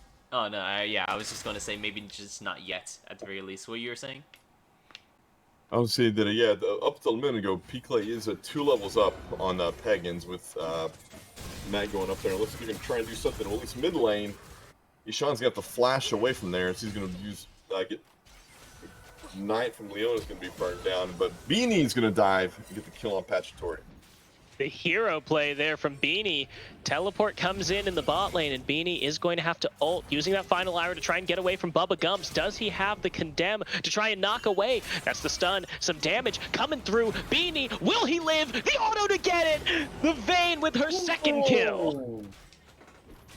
Who is this sub? I need his, well, I guess I can see his IGN right now, but who is this man? And he just pretty much propelled himself a little bit into a lead. He already had about a 20 CS lead over Pachatory, but now 2 kills as well. He's looking pretty good for himself. Maybe maybe not just yet where you can reach your 3 item power spike versus the Ezreal's 2, but still very substantial, where maybe live through that 2 and ease yourself into the 3 very, very nicely. Oh, and Pagans looks like he might be in a little spot of trouble here. Forced to ult away. Ooh, man, you hate to see it. The defensive ults always hurt when you're playing Malphite. You know that it's the good move. You know it keeps you alive, but at the same time, when Rock move very fast, you want Rock move very fast to their team. You see Dyslexic just now catching up 5 CS behind in camp, still 1 kill behind. Max will stand on top of things as he's doing what he needs to there in the jungle. Ezreal still not much of anything, just kind of safe farming while Whiff is doing what he needs to, roaming around. And it's going to be Ishan and who's on there? Beanie working on the dragon. Dyslexic should be Dyslexic getting in the dragon. It should be a free dragon for Seaflow. Yeah, good dragon here for Seaflow, making sure to even that up, and they do have time here to push their advantage in the bot lane. Beanie has his mythic. That is something that Pachatory will not have for a couple hundred more gold, and we have to keep in mind that not all mythics are created equal at all stages of the game. So a Kraken Slayer right now is going to be a lot more valuable than a Divine Sunderer. Oh, and here's Mac. Beanie trying to chase him down. He has final hour if he wants it. Mac gonna flash the wall. Beanie will not follow. You have to watch out though. Gwen's coming. Yep. The teleport is up for Ishan and Peakley. No teleports on the side of Dirty Diet Boys. Whatever we're gonna see some kind of teleport gank here in the bot lane. Looks like right now everybody's just gonna try to clear out vision best they can. No real is really fighting this mid or in this bot side, since they already just took dragon, but a free kill would be a free kill. Taking away someone's flash as well, also very work. So Matt's not going to have that in for whenever he does want to try to do his nits engage. So that's a little breath of relief whenever we're talking about Beanie and needing to run away, since that fear is a tether that gives true vision or true sight. Speaking of the fear, the tether, the shutdown, Pachatory takes all of that gold, and it looks like he'll be getting a double kill, 900 gold into the pockets of this Ezreal, putting him right back into position as Ishan goes in against Bubba Gumps. The damage coming out, the traded ults back and forth. Ishan going very low. He will heal, but it's not enough as Bubba Gumps finds a solo kill. Here comes Dyslexic. Can he find the revenge? He will ult for style and take the kill on the Gwen. Okay, firstly, I'm sorry, Beanie. I really should stop talking about, and when I talk about ADC, it's like, you'll feel a little safer, but now Pagans is unfortunately under tower. Oh, what? That's Pagans keeping it just enough to get that And we talked about the kill that Beanie got on Gwen coming on earlier, but also a little bit of credit to I Love Vid for using Alistar as a disengage to get that kill a while ago. And now things are starting to shake up a little bit. Just a little over 1,000 gold difference. So Dirty Dive Boys was dropping back a bit, a little concerned about that, but they're starting to edge their way back in here, making some smart plays. Yeah. One thing I will notice now that Pagan's his gold has been reset now, so like gets more solo kills like he has been previously. He's just going to be quite a monster into this later part of the game because now all that gold he's just going to get back to getting a full 300. And with that fight earlier when we saw Ishan taking Bubblegum's ult, like I said, it's not as strong because he doesn't have to pass it to really go alongside of it. He can't apply 1,000 cuts because you don't have 1,000 cuts. He doesn't, and we see Pagans just resetting Peakley, doing what we talked about, feeding Peakley the deaths to increase his value, and he's just cashing out, that retirement fund, and we may see him trying that again. This is big brain plays from Malphite. I would love to see a lane swap, however, by Cosmic Flow. It benefits them in a crazy way because not only is Sylas just a naturally better matchup here as the fight begins to start. That's a lot of damage coming out already. Sylas trying to heal as much as he can, but he has to flash away, and now Beanie going to flash as well. Bubblegums, does he have the Shroud to try and keep himself alive? No, he does not. Ishan with the kill. Now, Peakley in the back of the fight, doing a lot of damage. Pagans doesn't have that unstoppable force yet, so he is just going to run. It's a 1-for-0 as C-Flow walks away with the kill. Good kill. Oh, I Love Vid with the very aggressive play. He's going to pay for it with some of his life, but not quite all. He flashes the wall to try and knock up Pachatory. Oh, so that fight would have gone a little bit differently had Captain Whiff landed that Leona ult. It seemed that he was anticipating that to being a little bit more further up than they were at that point. And Pagans again having that ult out of it, and that's going to be 2 fights that he may not have that ult up ready for. Yeah, very sad to see. Like we were saying, using such a good ulti defensively is a sad one to see, but he doesn't want to give more gold over to Peakley since he did get that gold reset. That's a lot of money he would be giving over to Peakley to really further this lead. And he needs to try to start stemming this bleeding so then his team, SG Mac, can really just have something going for them. But Pachatory also needs to be careful here. Going to just drop the flash. Yeah, and the heal as well. So Pachatory burned 2 summoner spells. Now the solar flare coming out, lots of damage, and Peakley, he steps way too far forward as Pachatory goes on a killing spree. Getting a little cheeky, them stepping up right there. Peakley stepping up just to taunt a little bit, and there's the Leona ready to stop and stun for it, and then, ooh, little cheeky there. Yeah, Mac as well gets shut down here. The ultimate's committed. Ishan does have Paranoia available. Looks like it will go down here. Oh wait, that was actually Mac's Paranoia, so Ishan still has it. They have to watch out now, DDB that is, as the second dragon of the game goes over to C-Flow. And here we go, Ishan has completed the lane swap. He is in the top lane, if only to stop the pushing Malphite. Yeah, top tower looking a little low for C-Flow. They may lose that tower next little bit. They can't prevent that, but we'll see if they're able to do that. Still slightly ahead as far as the gold goes. We'll see if they're able to do anything. Oh, here we go. That's a lot of damage. That's a root. That's some more damage. A shutdown second now here for Dyslexic. The stopwatch is going to be used for Sylas, and Dyslexic, he has to get out. He has to flash over the wall. Ishan, he has to die against Mac. And I Love Vid, this dive is turning sour. Bubblegums, meanwhile, gets soloed out by Beanie. Here comes Peakley. He's big. Is he big enough? He's going to do a lot of damage to Captain Whiff. Get that reset flash onto Mac. Can he get it? He will get... No, the fear will untether.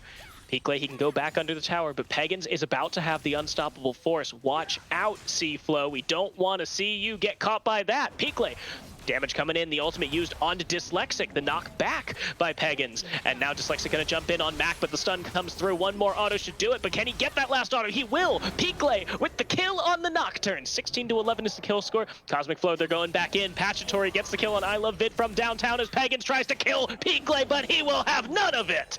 A double kill for the Irelia. I can't believe he's going still... for the triple on Pachatory. Pachatory has no summoner spells. He used the E forward. Pachatory goes down. Peakley on a rampage. I'm scared. This is my worst nightmare because okay, I realized actually such a good counter against Xerath. I'm a Xerath player, by the way. And then I turned to a Talon player who's also still bad into Irelia because and now she blocks both magical and physical damage. I'm very sad about this. I'm terrified. And Beanie even 3-1-1 here and just finished solo killing Bubba Gumps as his team was taking that fight. Looks like Cosmic Flow is starting to move away with this game. They've got a 3,000 gold lead, now creeping on 4,000. They have the tower lead. Ishan, though, he's in trouble. Mac gets slowed, but will that be enough to keep him away? No, it will not. Ishan goes down. He will be falling down there once again. Pretty unfortunate play. Still just bullying Pagans at this point. He's running him down. I don't. Oh, yeah, he's even committing the ulti for that one. Yeah, just finishing off the Val fight. Forcing Pagans just to play Gray Screen Simulator at this point. Just every time he gets into a lane for him, is just chasing him down relentlessly. No respect at all for Malphite.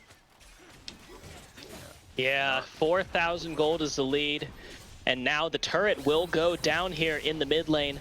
Paranoia used by Mac. He's looking for a spot to engage, but he cannot find one. That is a free inner tower here. Yeah, kind of unsure about those ults right now. Peakley just forcing me down bot lane. Leona throwing the ult down, Nocturne throwing Paranoia down. Just really more, I guess, trying to threaten than anything. But I mean, with your Seaflow, look at the score right now, how things are going. I mean, are you really scared of something like that? Yeah, oh, I love Vid. You know, third time's the charm, but you'll get it eventually. As now the engage comes in, but Pagans completely whiffs that ultimate. He will not find any CC onto anyone, but look at that. Peakley is just burning. I love Vid now taking a lot of damage as well. It is 3 quick kills with no response by Cosmic Flow. Beanie, he's trying to do what he can. Mac taking some damage. Pachatory, he can arcane shift forward. Beanie, he'll find 1 kill. Can he find another? Mac, he's getting some damage. Pachatory, though, will find a shutdown. That was almost very, very good over from Beanie. Honestly, I'm super stoked about Beanie because he's a sub and he's coming out of nowhere. And he's playing really well. It was almost a really good turn play from him as well. If hits one auto, he autoed once on Pachatory and then another onto Mac. If he kept autoing Pachatory, I think that could have killed Proc, especially because he had that that Kraken Slayer active as well. It would have been huge amounts of damage, but unfortunately, nothing coming out of that just yet. So, but in any case, that was a really good fight for Dirty Diet Boys. Absolutely, it's almost a clean 4-0 for him at that point. But Pagans just stepped up a little bit. Did get the little bit of a damage down on the Vayne that they needed to finish her off. But I mean, you hate to see Pagans going down again. But I mean, he's died 8 times at this point. You gotta wonder who's worth more, Pagans or a cannon minion. But able to get the kill on the Vayne, which is what they needed, and so get that gold off of Vayne. See, that's the thing, though. Because Peakley reset Pagan's gold under tower with that dive, Pagan's was actually worth 300 gold when Beanie killed him for the 8th death of the game there for that Malphite. Now, I Love Vid messes up that the pulverized headbutt combo, but it looks like he's just missing. Disengaging for now. The dragon is available. Peakley, however, is split away from the rest of the team. There's the stun. It lands perfectly. Beautiful. And now the team fight goes in. SJK Mac, he's trying to get on top of Beanie, but Beanie, he's moving so fast, but he's not moving fast enough. He will be taken down. Meanwhile, Dyslexic and Peakley, they're fighting on the back line. They get 400 gold off of Bubba Gumps. It's a 3-for-3, but it looks like Mac is a little healthier than Peakley. Peakley needs to get time for that red buff to tick. There goes I Love Vid. He goes in. He finds the kill onto Mac. Pagans is going to be easy pickings from here. He's a Malphite, but he's just tanky. He's trying to do damage to I Love Vid. He gets the kill, but Peakley will finish the ace against DDB. Seems to be a Peakley diff in the game so far, and Peakley to be able to take the dragon solo. Easy peasy for Aurelia. Peakley is almost up double on gold than Pagans, and Aurelia is just single-handedly carrying this. Even though the fights may go bad, if she's involved, she's able to get this thing taken care of. And it's really hard carrying Seaflow at this point. If you're Dirty Diet Boys, what are you trying to do to try and shut down Aurelia to try and get yourself back in the game? And is there any point in the game when Aurelia is going to fall off that you just wait for? Well, that's the thing with Irelia. She scales pretty well into the late game, especially with her newer build here, where she builds the Immortal Shield build. That's a lot. It's similar to a Stairs Gauge, but you also get some bonus stats you also kind of enjoy. The little bit of attack speed. You don't necessarily need a Sheen anymore, just because. I mean, your Q, I'm pretty sure still applies on hits, but your W also scales really well with AD. Like, a lot of your stuff scales better, so having a little bit more stats-wise is good for you. But in any case, I really a scary monster to indeed, but we did see how Dirty Dive Boys was able to kill her once. They group CC'd a bunch of them all together. Yeah, that's the benefit that Dirty Dive Boys has with their team comp. They have a lot of good AoE sort of damage, and if they can focus it into peak play, well, maybe they will have another chance to see maybe a couple more games of this series as well. And we are seeing Piklay spend a lot of time in the solo lanes. Irelia, of course, is a great solo split pusher. Beanie, watch out. You're taking some damage there, bud. But Piklay has been spending a lot of time in these solo lanes, which is giving Beanie and the rest of Cosmic Flow more time to continue just farming up, scaling up. They can just kind of 4-1 this, and they know that DDB will have to send at least 2.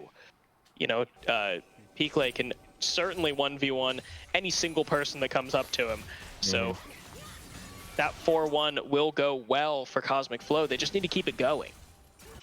Yeah, but that was a good ult from Whiff earlier in that fight that they had locking down Beanie. They took out Beanie, but they forgot about Piklay on the other side, and they tried to kind of, wait till Piklay for the last, but they burned so much getting to Beanie, and that has to do with just the peel that Vid was providing and just the in and out that Beanie's able to do on the Bane. Absolutely. So it is looking like a tough spot for Dirty Dive Boys, but right now we're going to be setting up around this Baron Pit, and I think both of them might have made a mistake, but it's fine. No one can punish him. He's just going to dash back over the wall. Yeah, Gwen does have that dash. On that one. Oh man, I thought that was no. Gosh. All right. Yep. Okay. Bubba just making me a little nervous on that Gwen's YOLOing over the wall. Oh. My breath caught in my throat there. Pagans, if he had had more vision, he might have wanted to go for that. Oh, but here comes the flash. Captain Whiff goes into the back line. MGK, SGK, he has his ultimate. He has not jumped in yet. And now here he is in the middle of the fight here. Ishan doing a lot of damage, healing a lot of damage. Piklay taking some damage as well. But here comes Beanie. He's free firing on the back. He's jumping in on Pachatory. Watch out, Ezreal, because Vayne's here. It's an ace for 2 for Cosmic Flow. I also, Oh, good. You go. I was just gonna say, I don't think Bane got a single kill there, but I felt like he was doing the most amount of damage. Really, I'm just a Beanie fan, honestly. In this match, I'm just a Beanie fan. I feel like, but in any case, yeah, that was a pretty good team fight. Vayne, you're strong, you're not that strong. You cannot solo Baron out, so Cosmic Flow loses a little bit of steam as Piklay decides to split these towers. Gets 2 for himself, but he does leave that Baron. And Ezreal seemed like he was a little late getting to that fight. I don't remember seeing Ezreal until the very end there when he was outside of the Aurelia ult, so maybe back just a little too far. We know Ezreal can play safe, but maybe they were missing a little bit of the DPS from that fight. Otherwise, it was looking somewhat even until that Aurelia ult came out, and Ezreal kind of stepped back a little bit too far out of that fight. Yeah, once Pachatory got outside of that fight, it was really easy for Beanie to just kite from the backside and kill Bubblegums, who's really the only person who had any chance of, of threatening him. Gwen does a lot of damage and heals a lot, so it is very hard for a Vayne to deal with that since she's all sustained damage. You kill her though, and Nocturne can't really get on you anymore. He doesn't have that dash on Stridebreaker since that got removed. Oh, watch out, Ishan. He'll hop the wall. Now he's just gonna root Bubblegumps, run away. Thank you, Everfrost. But with that play showing themselves up in the top lane, with Malphite already getting a little bit of a later back here, they might be giving up the dragon, but maybe that doesn't matter because it looks like they're going for the Baron play here for the Dirty Diet boys. Dragon already slain, so maybe they're rushing over to the Dragon here or Baron here soon. They can't burst it down fast enough, so they're gonna have to leave. Yep. If you're gonna do something, you just commit to it and do it. I think they got the go ahead from Malphite, kind of told them, hey, everybody's down here by side, but they just shredded that Dragon, and they're on soul points at this point. They've got soul. They fully have they have full soul here. Okay, never mind. Yeah, and Dirty Diet boys, I mean, they gave up a ton here. They completely lost in this map trade. And they are melting this Baron. Yep, that is what a Vayne and Fed Irelia do as Baron goes down here for Cosmic Flow. Beanie Man. gets his back interrupted for a second. Alright, so Dirt Dive Boys looking at this. I mean, there's a little bit to go. I think Seaflow May is probably going to close this out. In game 2, you're looking at this. Does your bans change differently? Do you change your matchup differently? Do you give them Aurelia? And how do you answer a Beanie on the Vayne? I mean, are those two picks that you need to take away, or do you just give them the champs again? I mean, honestly, I feel like you have to get rid.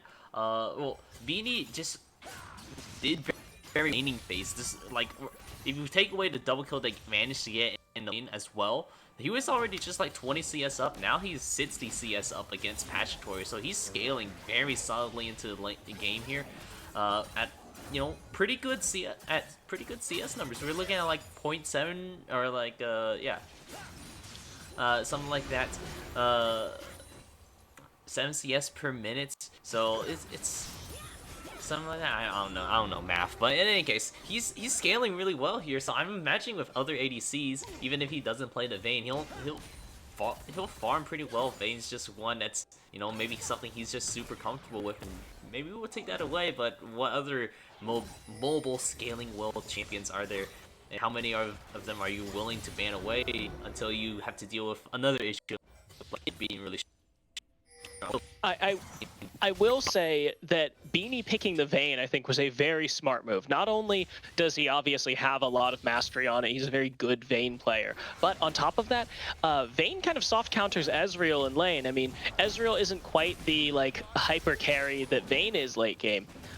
And in laning phase, Ezreal has a tougher time poking down Vayne than he does many other ADCs, just because of that easy accessible dash that Vayne has. So maybe leaving that up is great, but they need an answer for it on the side of DDB as the fight gets engaged. And now Ishan, he's going very low, but he uses that Zanya's Hourglass. He's trying to get away. He gets away. He finds the kill onto SGK Mac, a double kill now.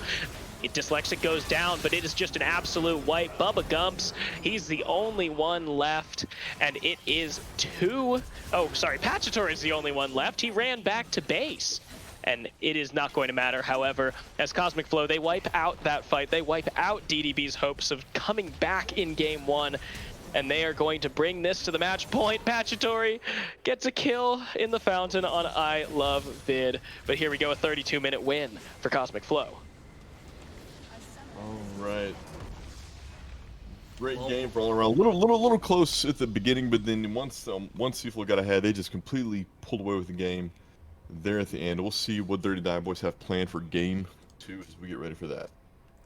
Yeah, we will be right back as we get into the game. So don't go anywhere. We'll be right back. Okay.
Hey, we're back.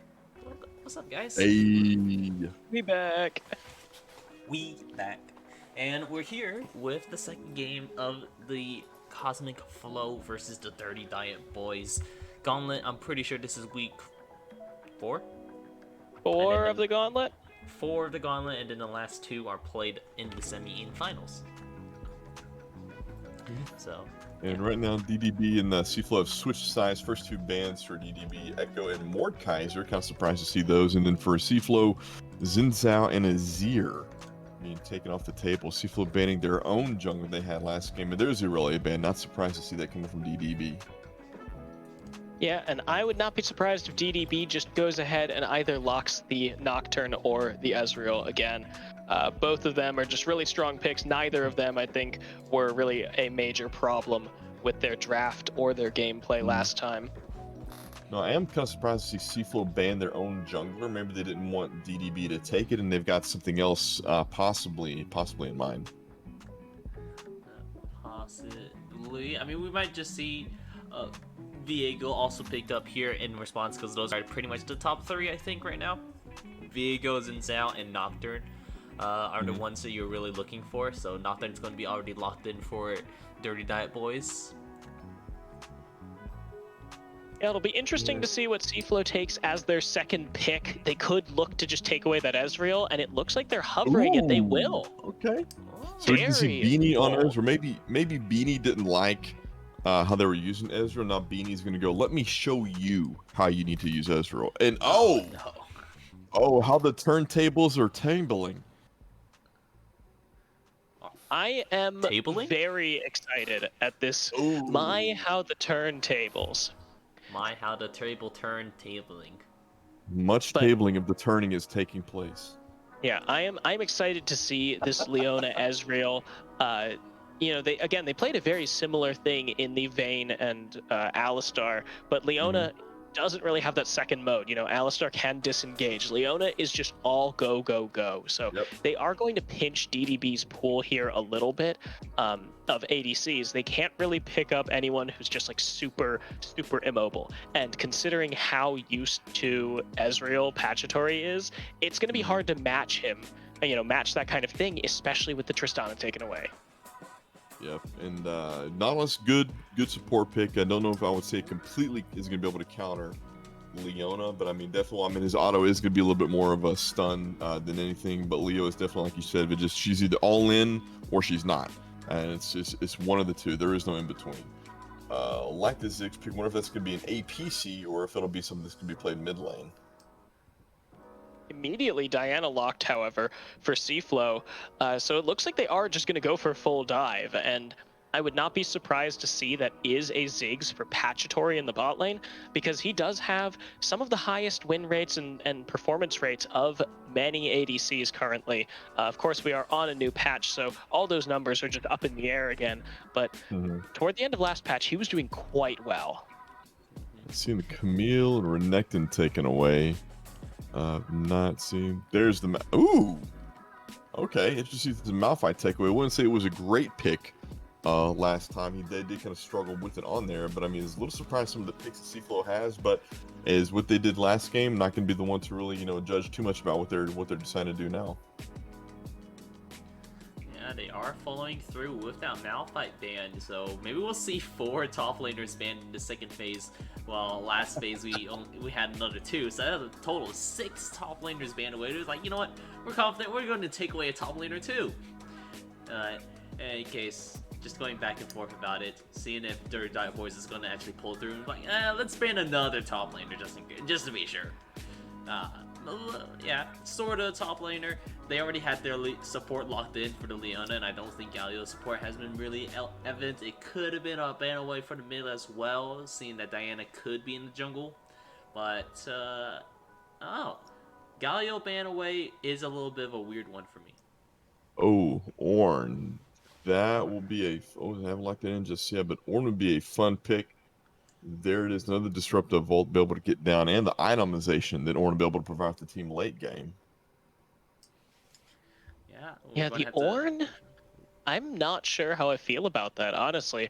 Cosmic Flow, they could have picked a lot of things in the top lane here Mhm. for Peakley, but uh, Ornn Blind is definitely an interesting one. It looks like they're going to have to take a much more late game, or possibly late game focused mid laner in order to make the best use of these masterwork items, because right now they don't have that great of a team fight.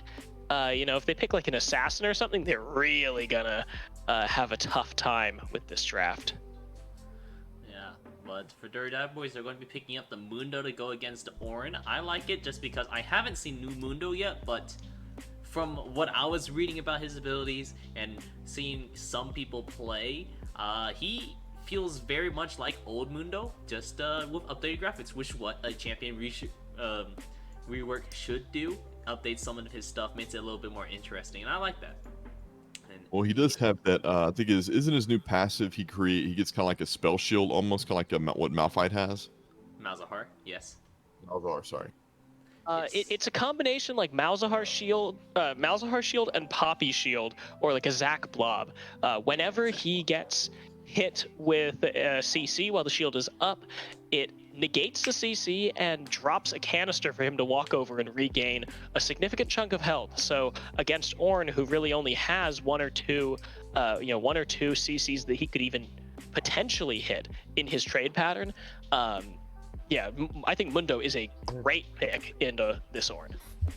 All right, they're asking us if we were ready, and we will be getting to the official draft screen here momentarily. Then we'll see exactly where the Ziggs and the Lucian are going to be going. Lucian has been playing mid lane a lot. Ziggs been playing bot lane a lot, but we will see, exactly where these guys are going to be going. Yeah, we will see somewhat soon, at the very least. Did they do this last time? Was Bubblegums in the top lane position last time? No, they Nope. did not. It looks like Bubba Gumps will be taking it to the top. Oh.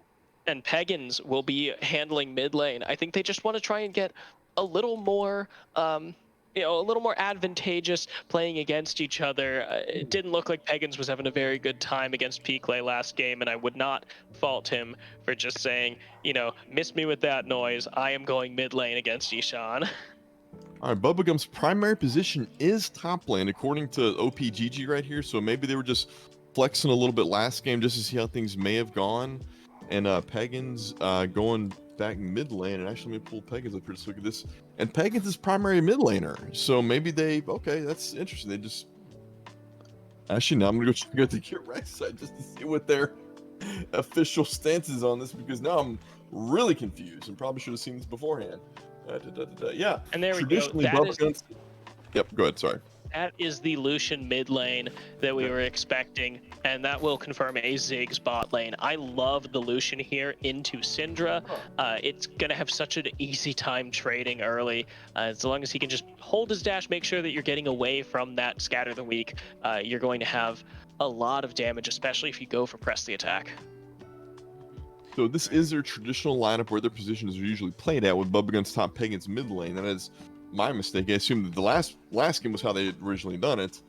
So now we're going to see Bubblegums in his environment in the top lane up against Peakley. Maybe recognize that, hey, this is something that I'm going to need to handle right now. And so we'll see, how they're able to handle this.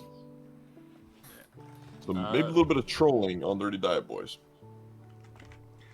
Yeah, maybe.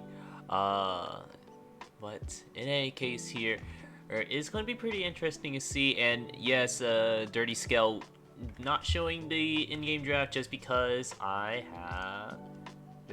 instead I have. Ooh, one sec. I think something's missing around here. Nope.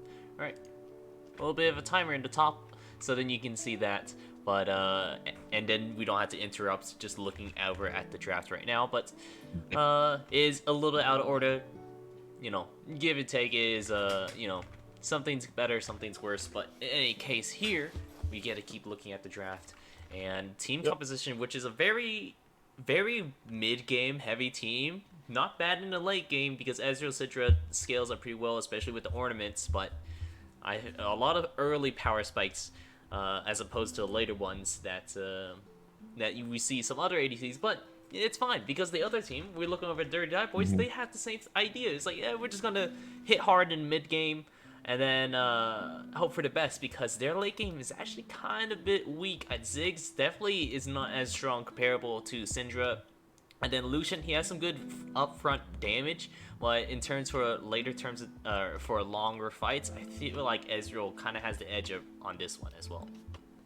And Lucian mid's not terrible. He's usually somebody you would use when you've got mid laners that do a lot of skill shots with his dashing, getting in and out, make them expend a lot of mana and get their skill shots on cooldown. So I mean, that's really my thoughts on Lucian mid. It's not terrible, but it's more of a situational kind of pick. And into the Syndra, you know, he'll be able to get in and out, he'll be able to get out, hopefully more than anything with the Diana being able to burst in when he can, and the Leona come in mid. So hopefully we'll see Lucian probably use more of his kit to try and get out of ganks and rely less on SKG to try and, you know, get the top going, get bot lane going. And that's probably more of a safer pick for Pagans, be able to just use that and just, you know, get damage down and then get out when he needs to. But we do have the damage charts from last game, and Rex, if you want to go over that, we will show you guys the damage output that was laid down. And there's some pretty telling about who was, you know, getting things done and not. I see Aurelia just putting on 33,000 damage, the most damage from the Dirty Die Boys coming from Gwen, and then Ezreal, and then Xin Zhao, Silence, and Vayne pumping out damage that they can, and then just, man, this seemed to be completely one-sided onto a couple of champs. Dirty Die Boys not bad damage all around, but I mean, they just didn't have the standout damage that Aurelia did, and Malphite just, you know, he did more damage than I thought he was going to. But man, that just really telling on who was focusing and doing what in that game. Yeah, I mean, when you consider that Dirty Diet Boys did that much damage, you also have to keep in mind how much lifesteal was both built in and bought by the side of Seaflow in this past game. I mean, Irelia has built-in healing. She also bought a Blade of the Ruined King, a Wit's End. Vayne also bought a Blade of the Ruined King. Just everyone has a ton of healing in their kit on the side of Cosmic Flow in this past game.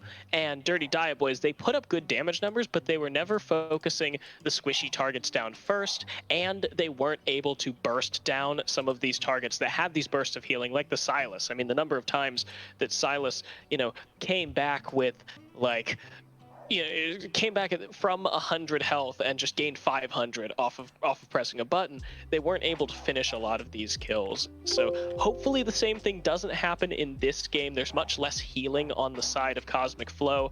Meanwhile, Dirty Diet Boys, they've got healing on the side of Nocturne. They've got that Mundo. So it's going to be a little bit harder for Cosmic Flow to burst them down, especially since their only burst tools are like squishy burst. They don't have tank cutters. They've got Diana, they've got Syndra, and they're going to have to use that to cut through the Lucian and the Ziggs.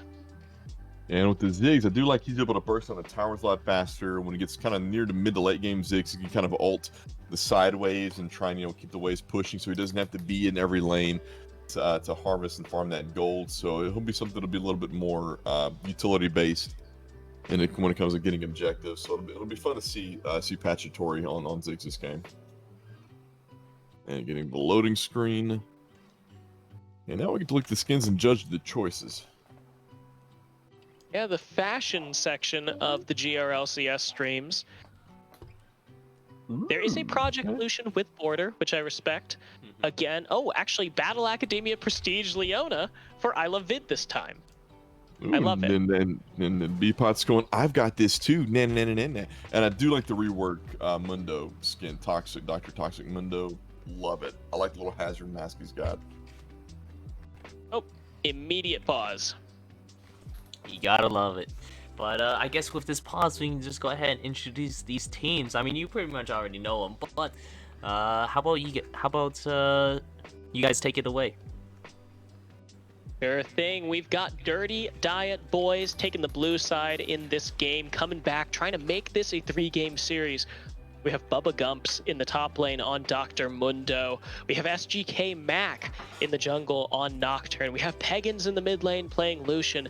And we have Pachatory and Captain Whiff in the bot lane on Ziggs and Nautilus. And on the side of Seaful on the red side this time, we have Peakley in the top lane on Ornn, Dyslexic in the jungle on Diana, Ishan in the mid lane on Syndra, and in the bot lane we have Beanie and I Love Vid on Ezreal and Leona. You really, Seiko? That's so nice of you. Someone flip it before he takes it back. I can't wait till Wednesday. But everyone has loaded in here, and let's see if we get any cheesy, cheesy invade like we did in game 1. It was pretty much thrown back by Cosmic Flow, but with a Nautilus, it's a little bit harder to get away from that. We do see DDB moving as 5. Looks like they'll take the long way up and try and catch people by surprise. And Captain Wish starting with that Oracle Sweeper yet again, so we'll see he's going to be able to actually utilize it a little bit better this game than he did last game. There's a 5-man stack in the brush. That is the flash forward. Flash! Oh! Ezreal forced it. Yeah, that's ADC for support, and as long as I Love Vid and Beanie don't get that level 2 first, there is an opportunity for Captain Whiff to try and punish them for using that defensive flash early. I thought for a second that at the last driver from the Beanie would take it as E first and use that to get out, but no, it doesn't look like that he did flash, and they're pinging out the flash for Beanie, and so he'll have to play a little bit extra safely until he's able to get that E leveled up, and so he'll only take it to level 2, level 3, but it'll be it is going to be interesting. So the early one's going to go from that, and Diana or Ornn going to help Diana with the gank of the top lane. Mundo make his way up there a little bit late to lane, so they'll get there kind of a slow start together. Yeah.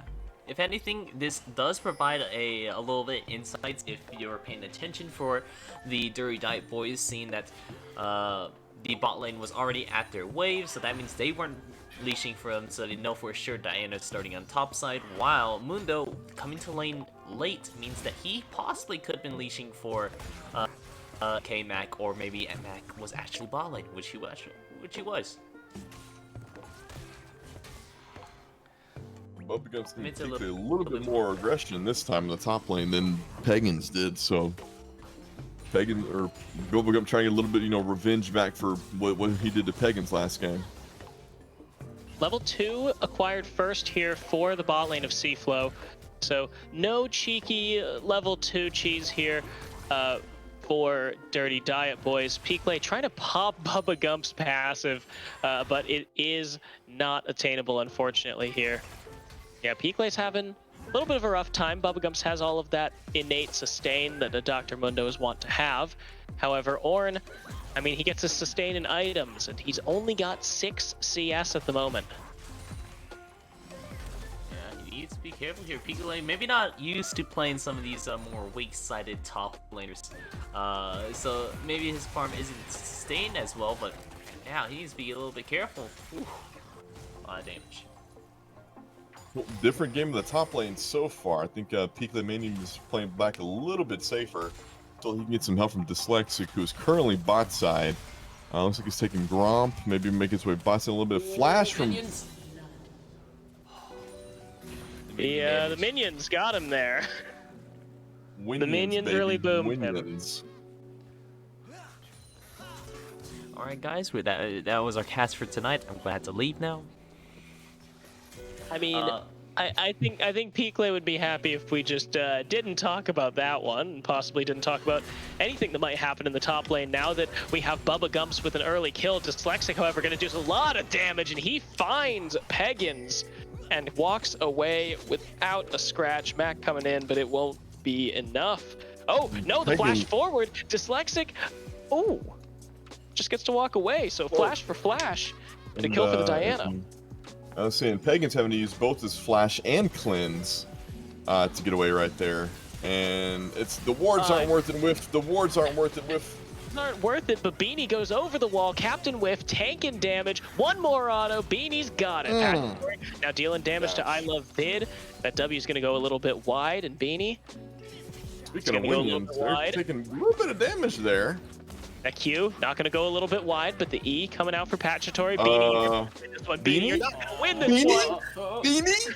Oh no. Oh, watch out, Pachatory. Beanie, you have no health. But so does Pachatory, because it was very close. But E Oh, actually man. missed. E didn't hit Pachatory to proc his W earlier. Oh no. What is that? What? The bot lane is absolute madness, but at the end of all of it, it's a 1-for-1 as Captain Whiff and I Love Vid each pick up a kill. Flashing Knight committed here for Nautilus. And now Peakley will get a good trade here onto Bubba Gumps, but yet still falling behind in CS.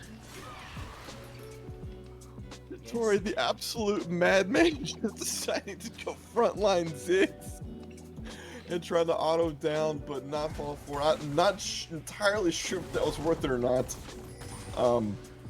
Peakley get a little bit of poke damage back down on Bubblegum. Bubblegum probably get to sit back and just stand up a little bit, and we'll see. Sums are down bot lane. Ezra does have his flash up. Ishan mid lane has his flash up. And the Dyslexic continue to farm away. Kill is up a kill on SGK Mac, and man, things are just it is a cluster. This is a different game than it was last time. I mean, last time was just as bloody. I mean, it was a very strong back and forth game in game one.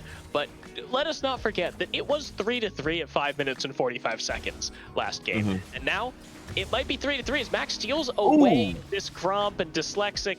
Dude, wrong place, wrong time. Pagans with the kill. Ooh, a little Lucian ult over the wall. Things starting to turn around a little bit more in the favor. ADB still fairly early in the game, but they're looking a little bit better, a little bit crisper in some of their choices and decision making here.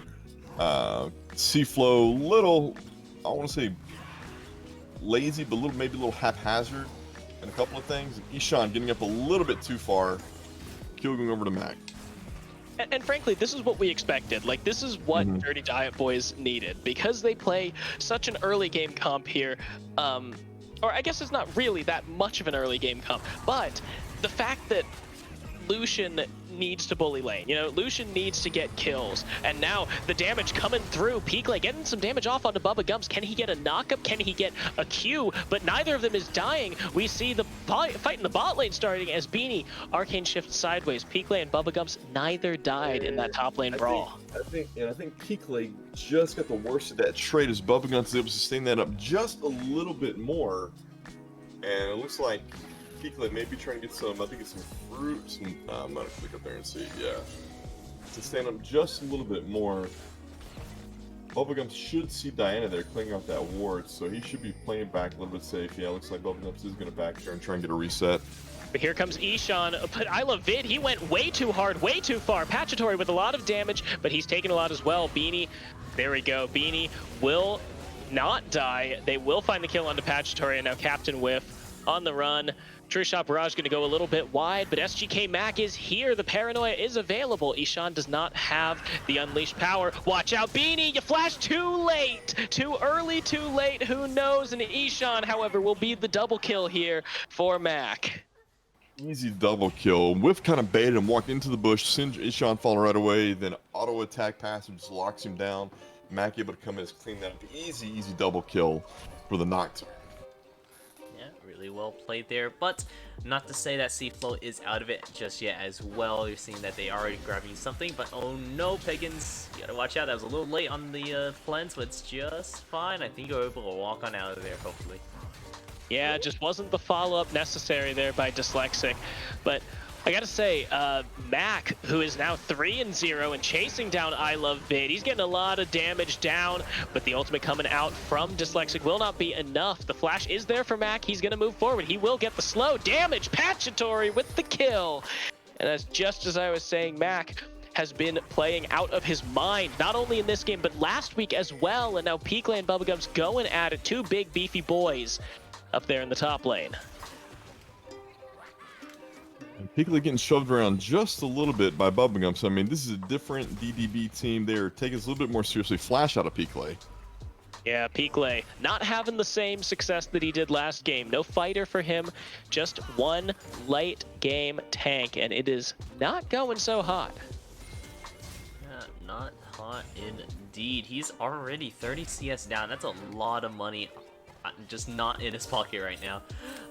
Just essentially him always having to back off so he can get some health and really deal with the new window here. Maybe not have enough experience to really go against this, but he did blind pick himself an Ornn into this matchup, which is pretty unfortunate. The true shot barrage used by Beanie, just yeeting it right at the dragon here. Pachatory is here. He gets some damage off on Dyslexic. They might start the fight. Mac has used the paranoia. The knockup coming in onto I Love Vid. Red team slays the dragon, so that is Cosmic Flow, but Dyslexic, he's gonna die immediately. I Love Vid taking a lot of damage from Pagans. It is a 3v3. I Love Vid gonna go down, making it 2v3. Here's a 3v3 again as Piklay comes back. That's a lot of damage onto Mac. Mac, will he go down? He will. Beanie takes the kill. Ishan running for his life as Bubba Gumps comes in. He's a thick boy. He's gonna take down Piklay. Beanie, he's gonna see if he can trade onto Pachatory. One more auto attack should do it. There he goes. That's 2 kills for the Ezreal, but a lot gained by DDB. Oh no, Ishan. Oh, just gonna die to that E right there. If he wasn't aimed at the wall, he would have been flown across the lane into maybe some minions, but in any case, it looks like it is a really rough early game coming out for Seafloor right now. 3k gold lead over Dirty Dive Boys, who are just playing this a little too well. I mean, honestly, we have a 3-0 Bubba Gumps with that Mundo. Already have the and chains. And now, just let's see, maybe looking to pick up a shutdown off of the, well, done off of Pagans, so looking a little bit better, but still in a tough situation. Rex, could you check your DMs real quick? Seiko is offering to pay for feet picks. He said, any skin you want, any skin that I can buy in the store. Hey, maybe. But yeah, lot of advantage here for Dirty Diet Boys. But just keep in mind, we've been talking about how well Seaflow scales into the late game. They've got Ezreal, who at full build can just pump out insane amounts of damage. Mac will go down. Dyslexic taking credit for that, but it was Ishan who did all of the work. Piklay now getting some damage off onto Bubba Gumps. Dyslexic gonna jump in. He doesn't have the ultimate available. He's tanking tower. That's not where you want to be. Ishan, he's gonna go down as well. Ooh. There we go. Good roam up by Captain Whiff. Pagans doing his best to stay alive there. There we go. Good That's completion there by Beanie. Vid having a flash shot of that, it's going a little too deep for that. One more third shot might have done it. Yeah. Now Bubblegum's Piklay, they're in a very similar position to where they were. Piklay just not nearly as tanky as this Dr. Mundo, who has built Anathema's chains first. He wants to make sure that Piklay will not be getting away from him. There we go. So, all right, I did forget about the background music, but I did turn it off now. Piklay going in for an engage though. Oh. Yeah, Piklay, he's not in a very good position. Bubba Gumps, he has his ult, but oh, dick move, man. Your jungler used ult for that. Well, it was enough. It was more like utility ult, right? Trying to use paranoia just to scare him. Everybody doesn't know where he's at. Yeah, when he was flying, he saw Diana over in the river too. So you know, they got vision. They were like, "Yo, Bubba Gumps, you gotta back off a little bit. You know, there's a jungler. Watch out."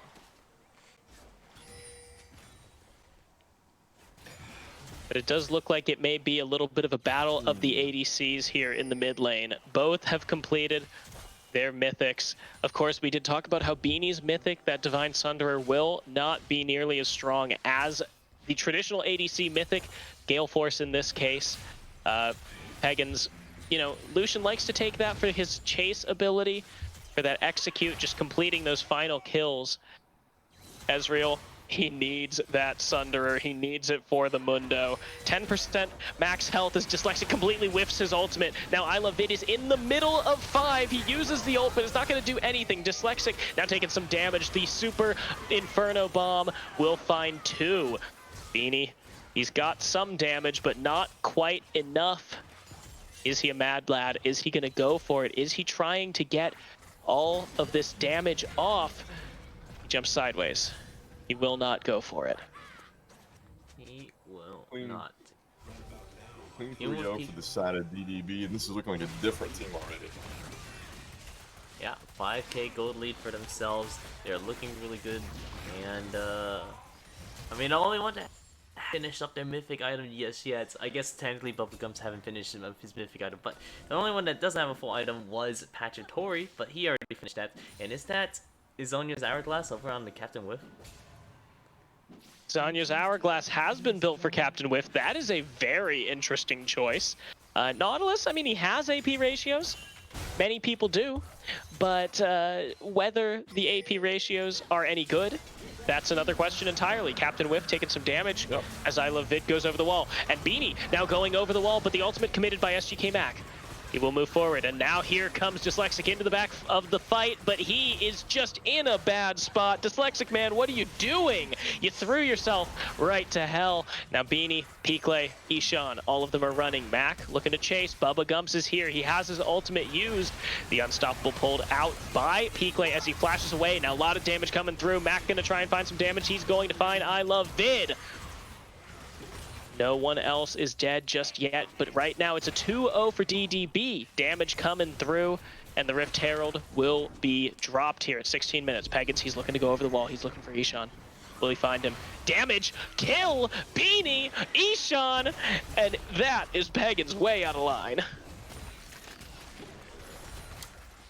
So Pagan's trying to put a ward over on the other side of the wall so he can see Ishan, so he can hit him with the Colt. Oh no, Dyslexic going in. Dyslexic, okay, at least he got one. He got one. Okay. He stopped the push. That's really actually what matters. Yeah. Pause the push.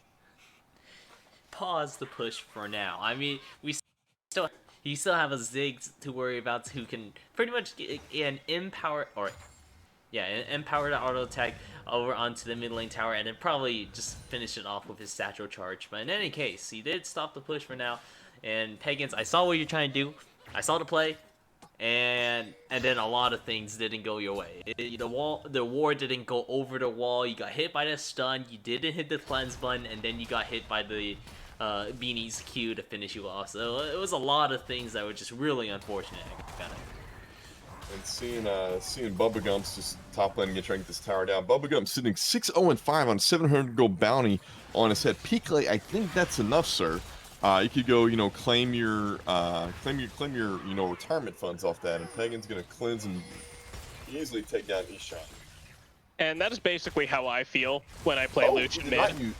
He did not use cleanse. I apologize. He did not use cleanse. Peakley, you're in trouble. Because even with Dyslexic here, Bubba Gumps is still a juggernaut. He's still got that ultimate. He's used the W. He's dealing a lot of damage to Dyslexic.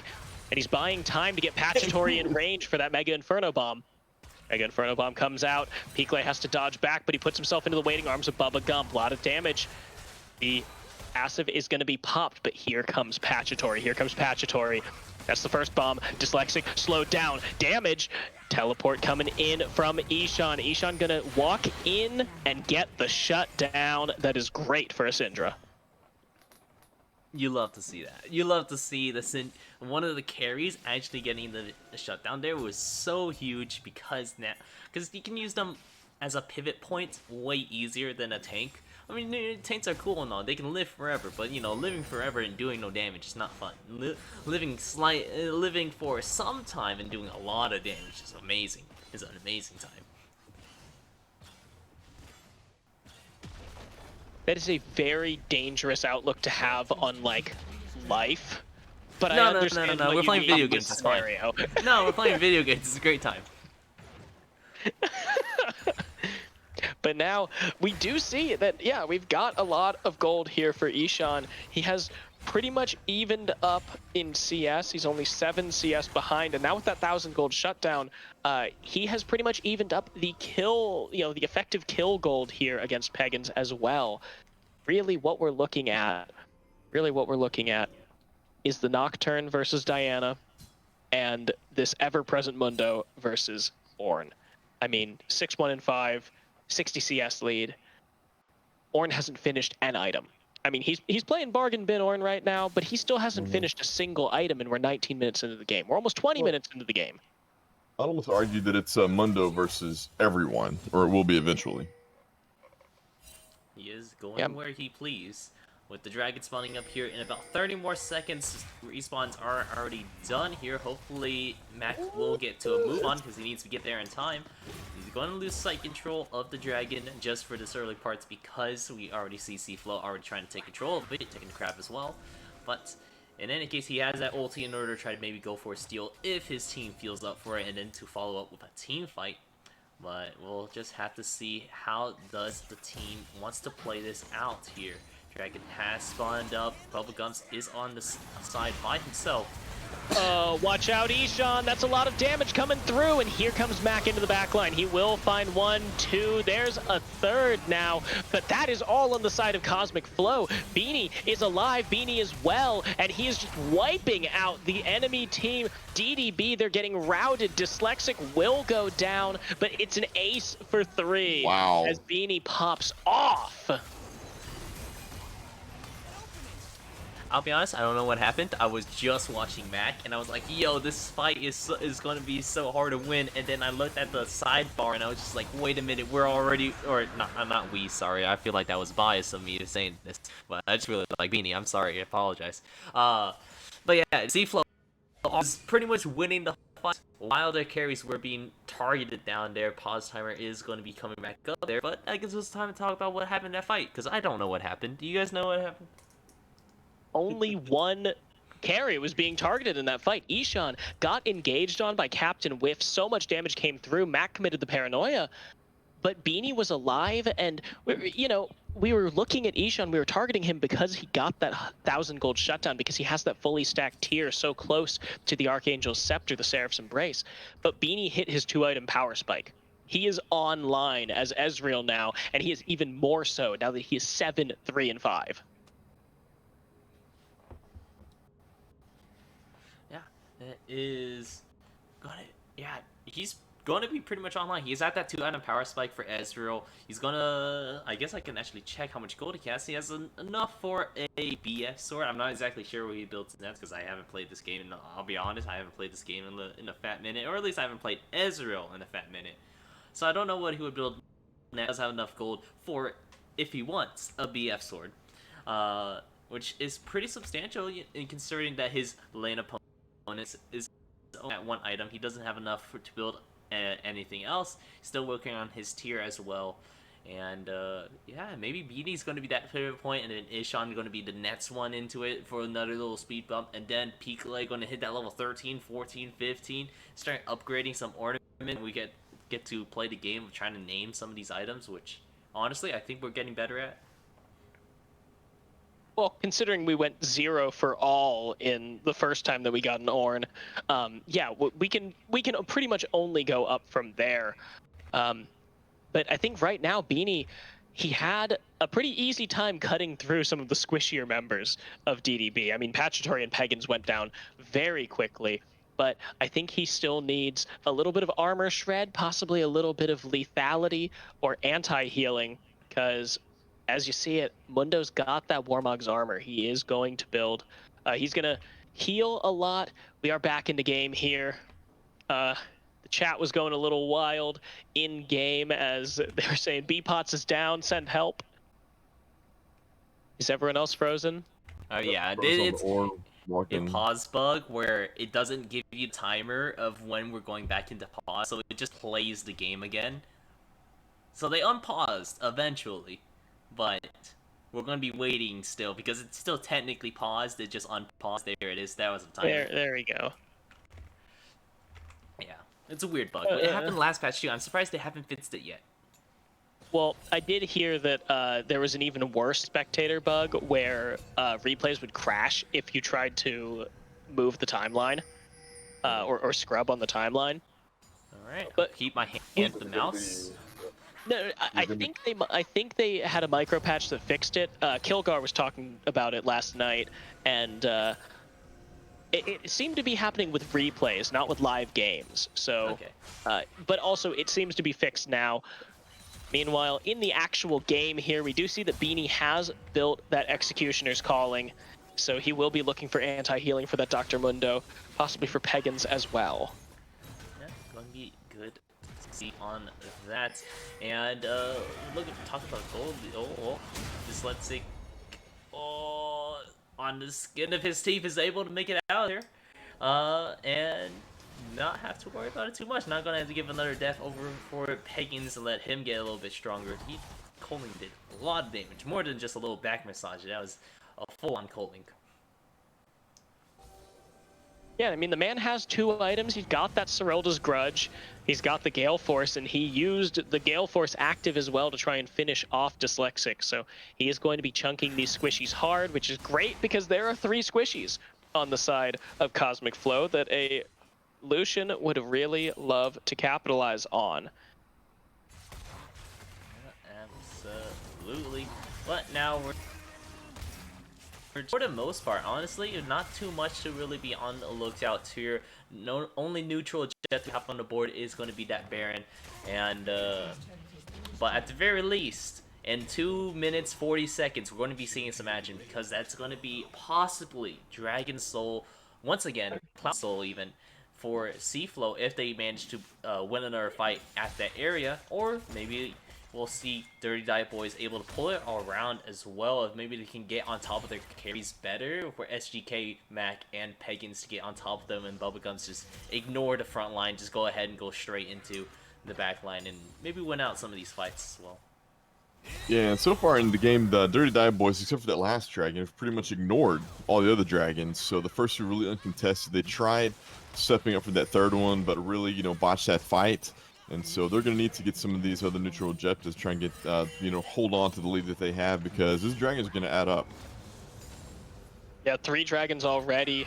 They are 3,000 gold down, Cosmic Flow, 3,000 gold down, but with the dragon advantage, they are threatening Soul Point. They could even threaten to trade for Soul, go for Baron instead, but I think they want to fight. I think they know that Beanie is in a very good place here. He has now that Caulfield's Warhammer and 7 kills under his belt. They know that Ezreal will get them into this late game, and the rest of the team can bring them through. Dyslexic, he has 8 deaths to his name, which isn't very good, but however, he is on that 2-item mark. Everyone except Peakley sitting around that 2-item mark. Sitting around that. And Muno still hasn't built up his mythic item. Surprised on that, but maybe these 2 items are just way too worth it for him. 3 items, I apologize. 3 items are just way too worth it for him. The Spirit Visage, I can make sense out of that. The Theme of Chains are just really good. It's just outright. You get a bunch of resistances as long as you're proactive about it and put it on whoever's doing the most damage in the team fight you're going to be in. And then the War Mods, I think, was just because he was almost at 3k, and it would have been cool to see a War Mods built pretty early. I don't know. I feel like... And that Anathema's Chains is on Ezreal. We just checked. 20 seconds here on the Dragon, and you definitely want to lock down the Ezreal if you can. He has that full Chempunk Chainsword, so he will be doing the full 60% Grievous Wounds. However, the poke is a lot coming out of DDB. Ishan already at half health, and he just teleported in. Now I Love Vid going to stun up Bubba Gumps. The ultimate comes through, but it is going to be interrupted. The Ornhorn will not go anywhere. There is Dyslexic. He gets a great ult off, and Bubba Gumps is already dead. That's the Hyper Tank on the side of DDB. SGK Mac can flash the wall, but he won't do it. Beanie is here. He's on the other side of the wall. His entire team is dead. The flash from the Nautilus. He's unstoppable as he kills Pagans, but it won't be enough. An ace for 2, a quadra for Pachatory. And DDB brings it back with this Dragon. Yeah, Really well done. And we're seeing pains going on over the map as well. Smart play. We're going to have SGK Mac go ahead and take on the dragon. He's strong enough. He's the jungler. He doesn't need any help with that.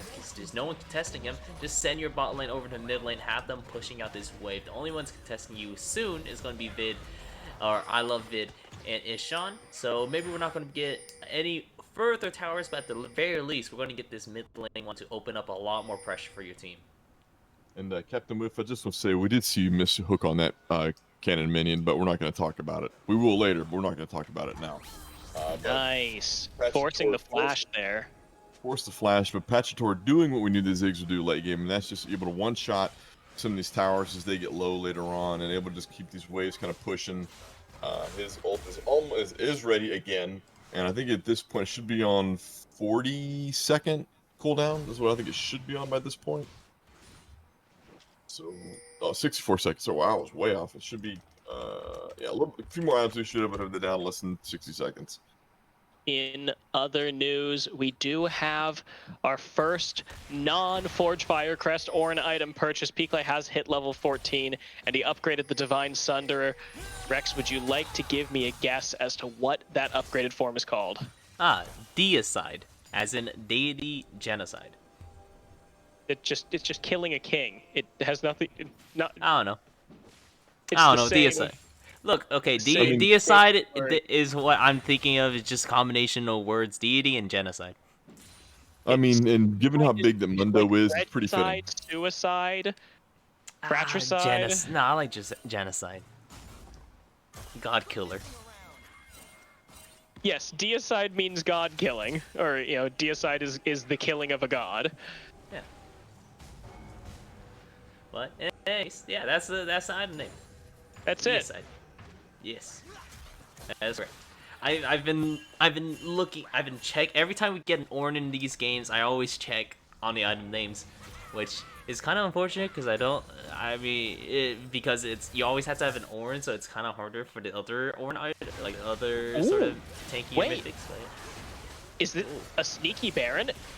Beanie and Piklay are showing, which, I mean, Dyslexic has enough DPS that they can take this in a fairly timely manner. But the fact that DDB doesn't know, DDB doesn't know. That's a free Baron. Wow. Really well done there. I mean, that's the benefit of having someone like Syndra as your mid laner. Just because even though it's not your traditional sort of DPS, it's still a lot of DPS considering that you could take Syndra in the ball lane. That doesn't hurt your DPS that much either.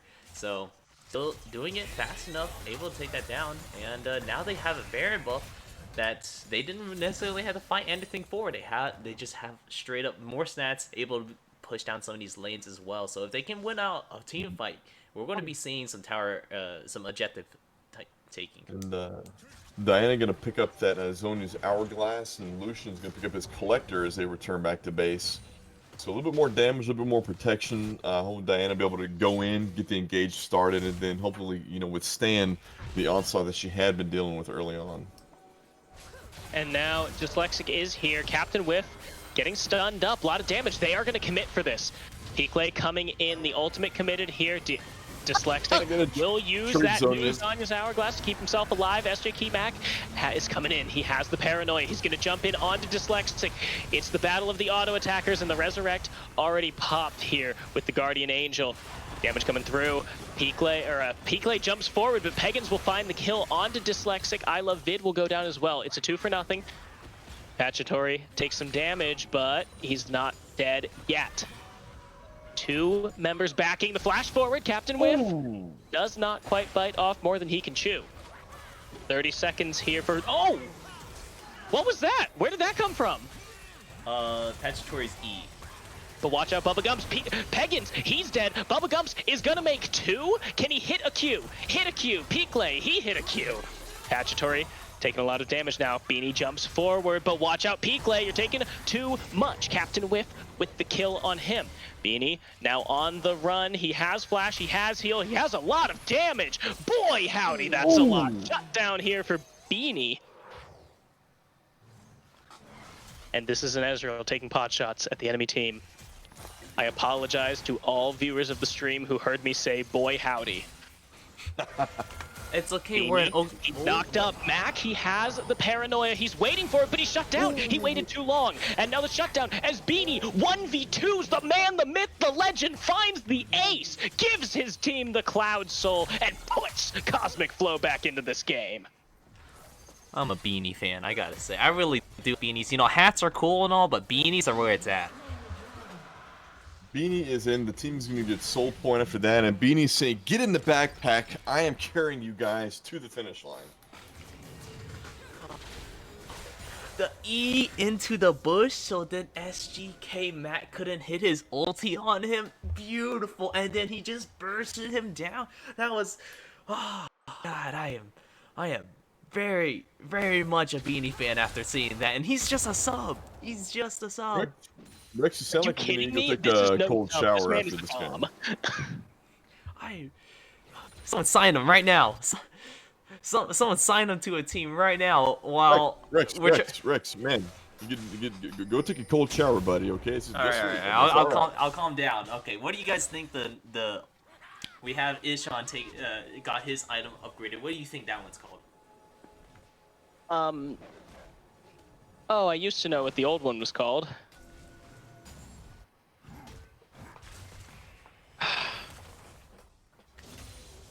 It was something crazy. It wasn't Tempest at all. And they had to have changed it, right? Yeah, it's changed. Okay, you looked that up, right? There's no way you knew that one. I just hovered over the item. Yeah, okay, I knew that one because it's supposed to be a storm reference. You know, it's Luden's Tempest. So inside the middle of the storm is the eye of it. So the eye of Luden. That actually makes more sense than whatever it was Luden's Luden's. I don't even It remember was Luden's Echo. Now it's Luden's Tempest. Ooh, Bubba Gump on the wrong side of a fight here. I don't know, man. He might be on the right side. He is not taking any damage here. There goes the Mega Inferno Bomb, and now there goes SJK Mac into the back of it. Patchatory taking a lot of damage from Dyslexic, but Dyslexic's going to go down first. The knock up here as Peakley finds himself a kill. Beanie is unstoppable against SGK Mac. He's going to deal a lot of damage to Bubblegums as well. Peakley going to get saved here by Ishan, and now Beanie jumping forward onto Pegans. He's going to find one. He's going to find two. He's over the wall, but he is dead. And now Bubba Gumps, he's going to see if he can 1v3. He's going to try his damnedest, but he's going to be knocked up. Peaklay's going to chase down. He's slowed. He's aced. And Seiko has clawed their way back into this, down by less than 1,000. And they are pushing to try and siege and breach this base. And they're going to be able to do it. They are even in gold. They are now ahead in gold. And they are going to crack the first inhibitor of this game. Nocturne is available. Nocturne is up. The Paranoia is available. Patchatory is also here. And he has the Mega Inferno Bomb. It's not going to do much damage to Peakley, but here he comes. He's going onto I Love Vid. The ultimate comes through, and that's a lot of damage. Mac will go down. Ishan will live. Peakley will take some damage, but again, he's not taking much now. I Love Vid, has he gone too hyphy? Patchatory with the kill, as Peakley has also bit off more than he can chew. Watch out, Dyslexic. He flashes forward, but he will not find anything. Dyslexic just yeeted his life into the enemy's hands. It's haphazard as that Nocturnal was, just right out of base to get there. They should just let him go back, kind of reset a little bit and push it. That was just as dangerous for Ishan and Dyslexic and I Love Vid. Just to turn on that, they just need to go back, separate, get your items, then get back into it. Just a little bit of unnecessary skirmishing right there. Beanie is level 18. Beanie is full build. Beanie is so strong, but his team is still far behind. The Baron is slowly but surely going down. It's going to go faster now. The Pagans is here. Beanie can't do anything about it. He doesn't have any vision. He doesn't even know. This Baron will go over to DDB. It is going to be a Baron for them. A pretty easy one since Dyslexic was caught out there. Getting a little, trying to get a little too hypey with I Love It in that earlier engage here. As and then Zero Zen just wants to point it out that it does look like that Leona has her item upgraded as well. So what do you guys think that one's called? That one's actually, I can't remember. I actually know this one. This is a very cool one. Reliquary of the Golden Dawn. Ah, yes. That's like full-on D&D magic item. Yes, that's... See, I wish more of the Ornn items were like, you know, is nice, cool name that kind of resembles it, but like, you know, the other, as opposed to like these items. Oh. Pegan's taking a lot of damage as Leona engages, but he's the only one taking on Pegan's. Captain Whiff taking a lot of damage. Ishan going to finish the kill onto that Lucian, but it is a 3v5 here in the mid lane. No one dies on the side of Seaflow. Okay, I love it. Don't jinx me. Walk away, man. He's too committed. He knows, like, if I was the ADC right now, I wouldn't want to support that just keeps going in with me. But this, let's say, unfortunately, you're not the support. You shouldn't have kept going. You're against the late game Ziggs. Like, this is... And you're against the late game Ziggs. You could live it. You know, if you built actually, Knight's Vow doesn't even heal you anymore now. Man. No. Man, I was going to say, if you built Knight's Vow, then you just have a source of healing. But no, it doesn't count anymore either. So that's pretty unfortunate, especially because now Elder Dragon and SGK is here. Elder Dragon's up and Dyslexic is dead yet again. Peakley, he's going to find that double knockup. He will find a lot of damage here onto Mac. Patchatory taking a lot of damage. He gets way too out of hand. The shutdown. Now the ultimate coming through. We'll find a lot of damage on Mac. Peakley will try and finish the kill. He will pop the second usage of the Guardian Angel. Mac comes in. He'll find Beanie. But there we go. Ishan, one more auto, will find the Elder Drake. It's on 4 members here. It's on 4 members. The only one who doesn't have it is Beanie, who valiantly tossed his life so that Ishan could get the last auto attack on the dragon. That was a little close for the Elder Dragon, because like Ishan almost died to that as well, to the Elder Dragon, which would have been hilarious, but it's been fine because Dyslexic, how long it was taking to take that Elder Dragon, was able to walk all the way over there and at least finish it off from the 46 HP I saw it last at. And Diana gonna pick up her Rabadon's death cap, Leona getting the Bramble Vest, Ezreal picking up his Essence Reaver, and it is looking like a stacked team on the side of for Cosmic Flow. And they have a lot of extra stats here with all of the Ornn items now available. Patchatory is in trouble. He will have to flash away. That's a flash and an ult for a flash and 2 ults, but now the Beanie is back. He's going to try and stop the back from Bubba Gumps, and he will successfully stop the back. This is a 4v4 in the base as Beanie starts running it down. They do not have a very large wave, and that back will continue to be channeled here by Bubba Gumps, so it's a 5v5. The inhibitor just respawned, but it's going to go down just as quickly as it came up. 2 minutes till the Baron. Both teams dancing in the mid lane. A lot of damage coming through on Pegans. It will not be enough to kill him. And now the Elder Drake. The Elder Drake will wear off of that Lucian. But still, the Elder Drake is burning. It's ticking. It's available at least. If Cosmic Flow wants to take a fight, they need to do it soon, because they are getting chipped down with all of this poke from Ziggs. Do you need to look for something here? Do you need that final way to actually commit into the fight? Peakley taking a little bit of a break here in the back. He does have his ulti available as well, so he could look for an engage here. They kind of need to do one because Eldrick gets spawning. Think of the devil as Patchatory gets blown up immediately. The ultimate coming through. The paranoia is here, but we do not see Mac going in. He's busy fighting Dyslexic, who just won't die, damn it. Here he goes, Captain Whiff, Beanie with 2. Bubba Gumps is chasing down, but it is a Cosmic Flow ace. Dyslexic gave his life, but Cosmic Flow will finish this one out in a 41-minute banger of a game. They will knock Dirty Diet Boys out of the playoff contention. I am sorry, DDB, but your gauntlet run ends here. What a game!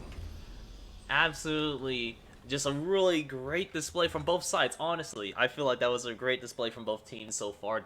Third Diet Boys running the gauntlet, they were doing well. They managed to get an early game lead, but then CFlow just found their way back into this and got to this late game point where, like I said, they have a little bit of a better late game team. A little bit, and if you go to the damage charts, it is just outstanding what we're seeing there. But I mean, great game all around. I mean, Dirty Diet Boys, just fantastic. I mean, fantastic display. I think you guys can still hold your heads high after something like that. Phenomenal game. I think when they swapped lanes, I think that got everybody back kind of situated where they should have been. And I think had they done that in the original game, in the first game, we would have seen, I would have been a much, happier sitting in a position with that. But I mean, just great game. And congratulations to CFlow. See you guys moving on against Mind Your Business. And the winner of that game will go up against Your Gundam Academy. Yeah. It is. Congratulations on that. And you guys have any last words to really say here before we go ahead and end off stream here?